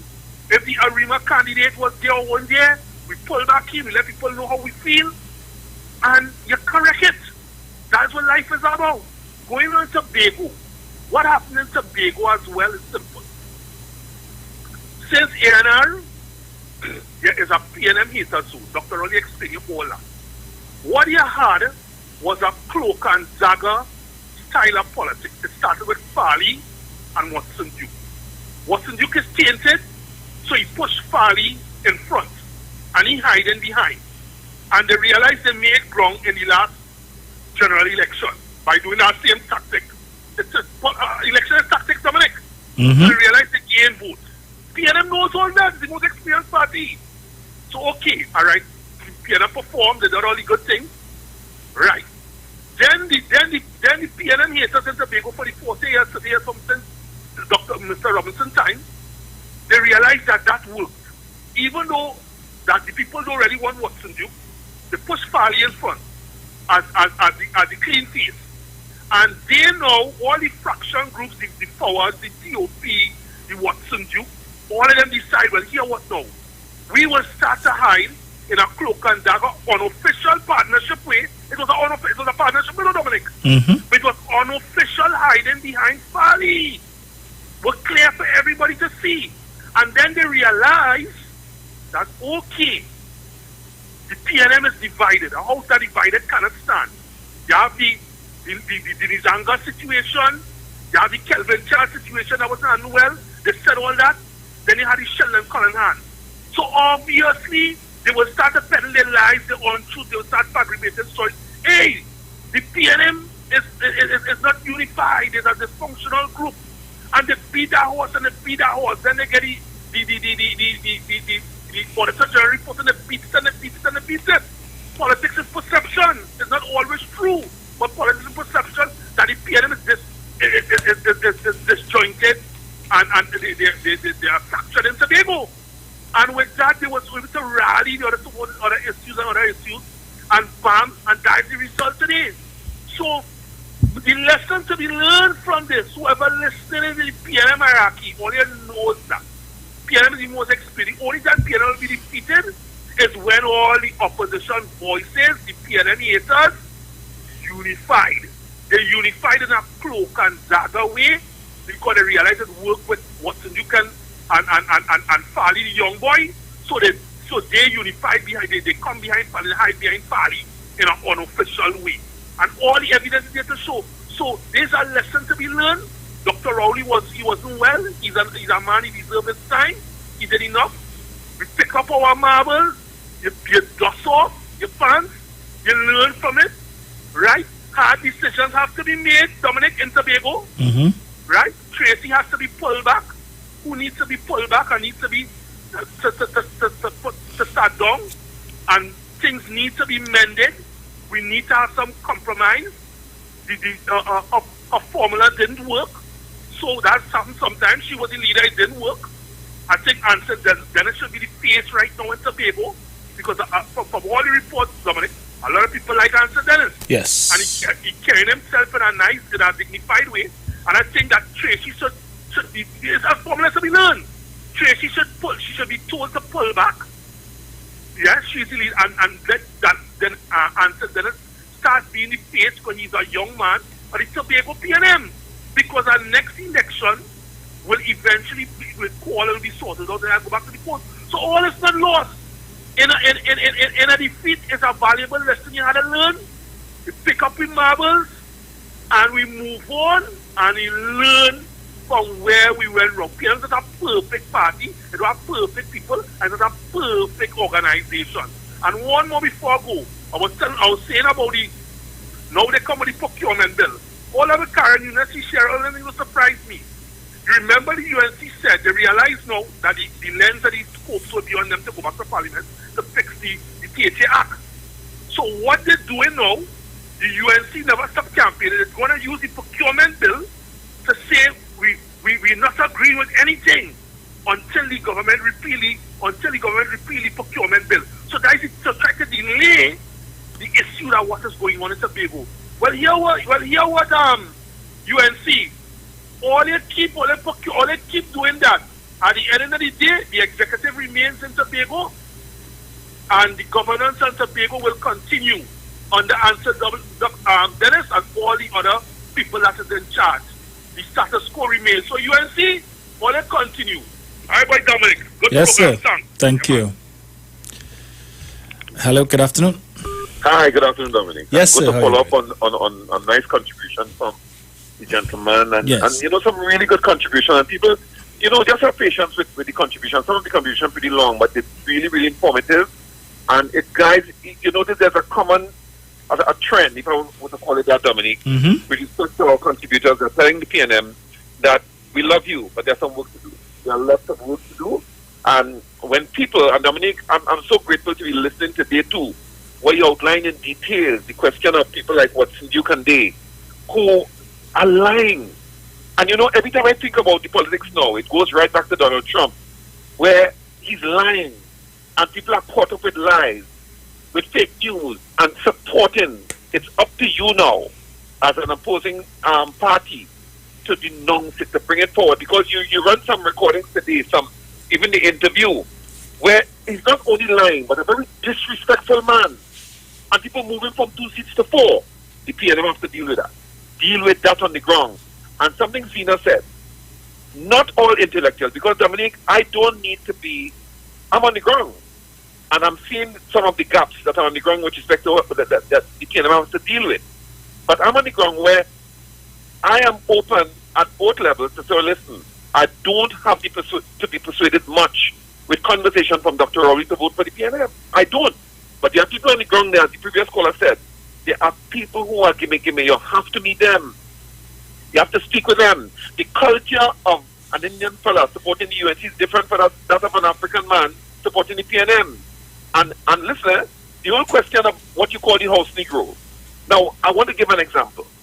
The house Negro at the time of slavery were under pressure, Those fellas were caught between the slave master. Dominic, you could have lined it better. The slave master and his brothers and they in the field. Either way, he could have gotten killed. Today is a different type of house Negro. He getting paid.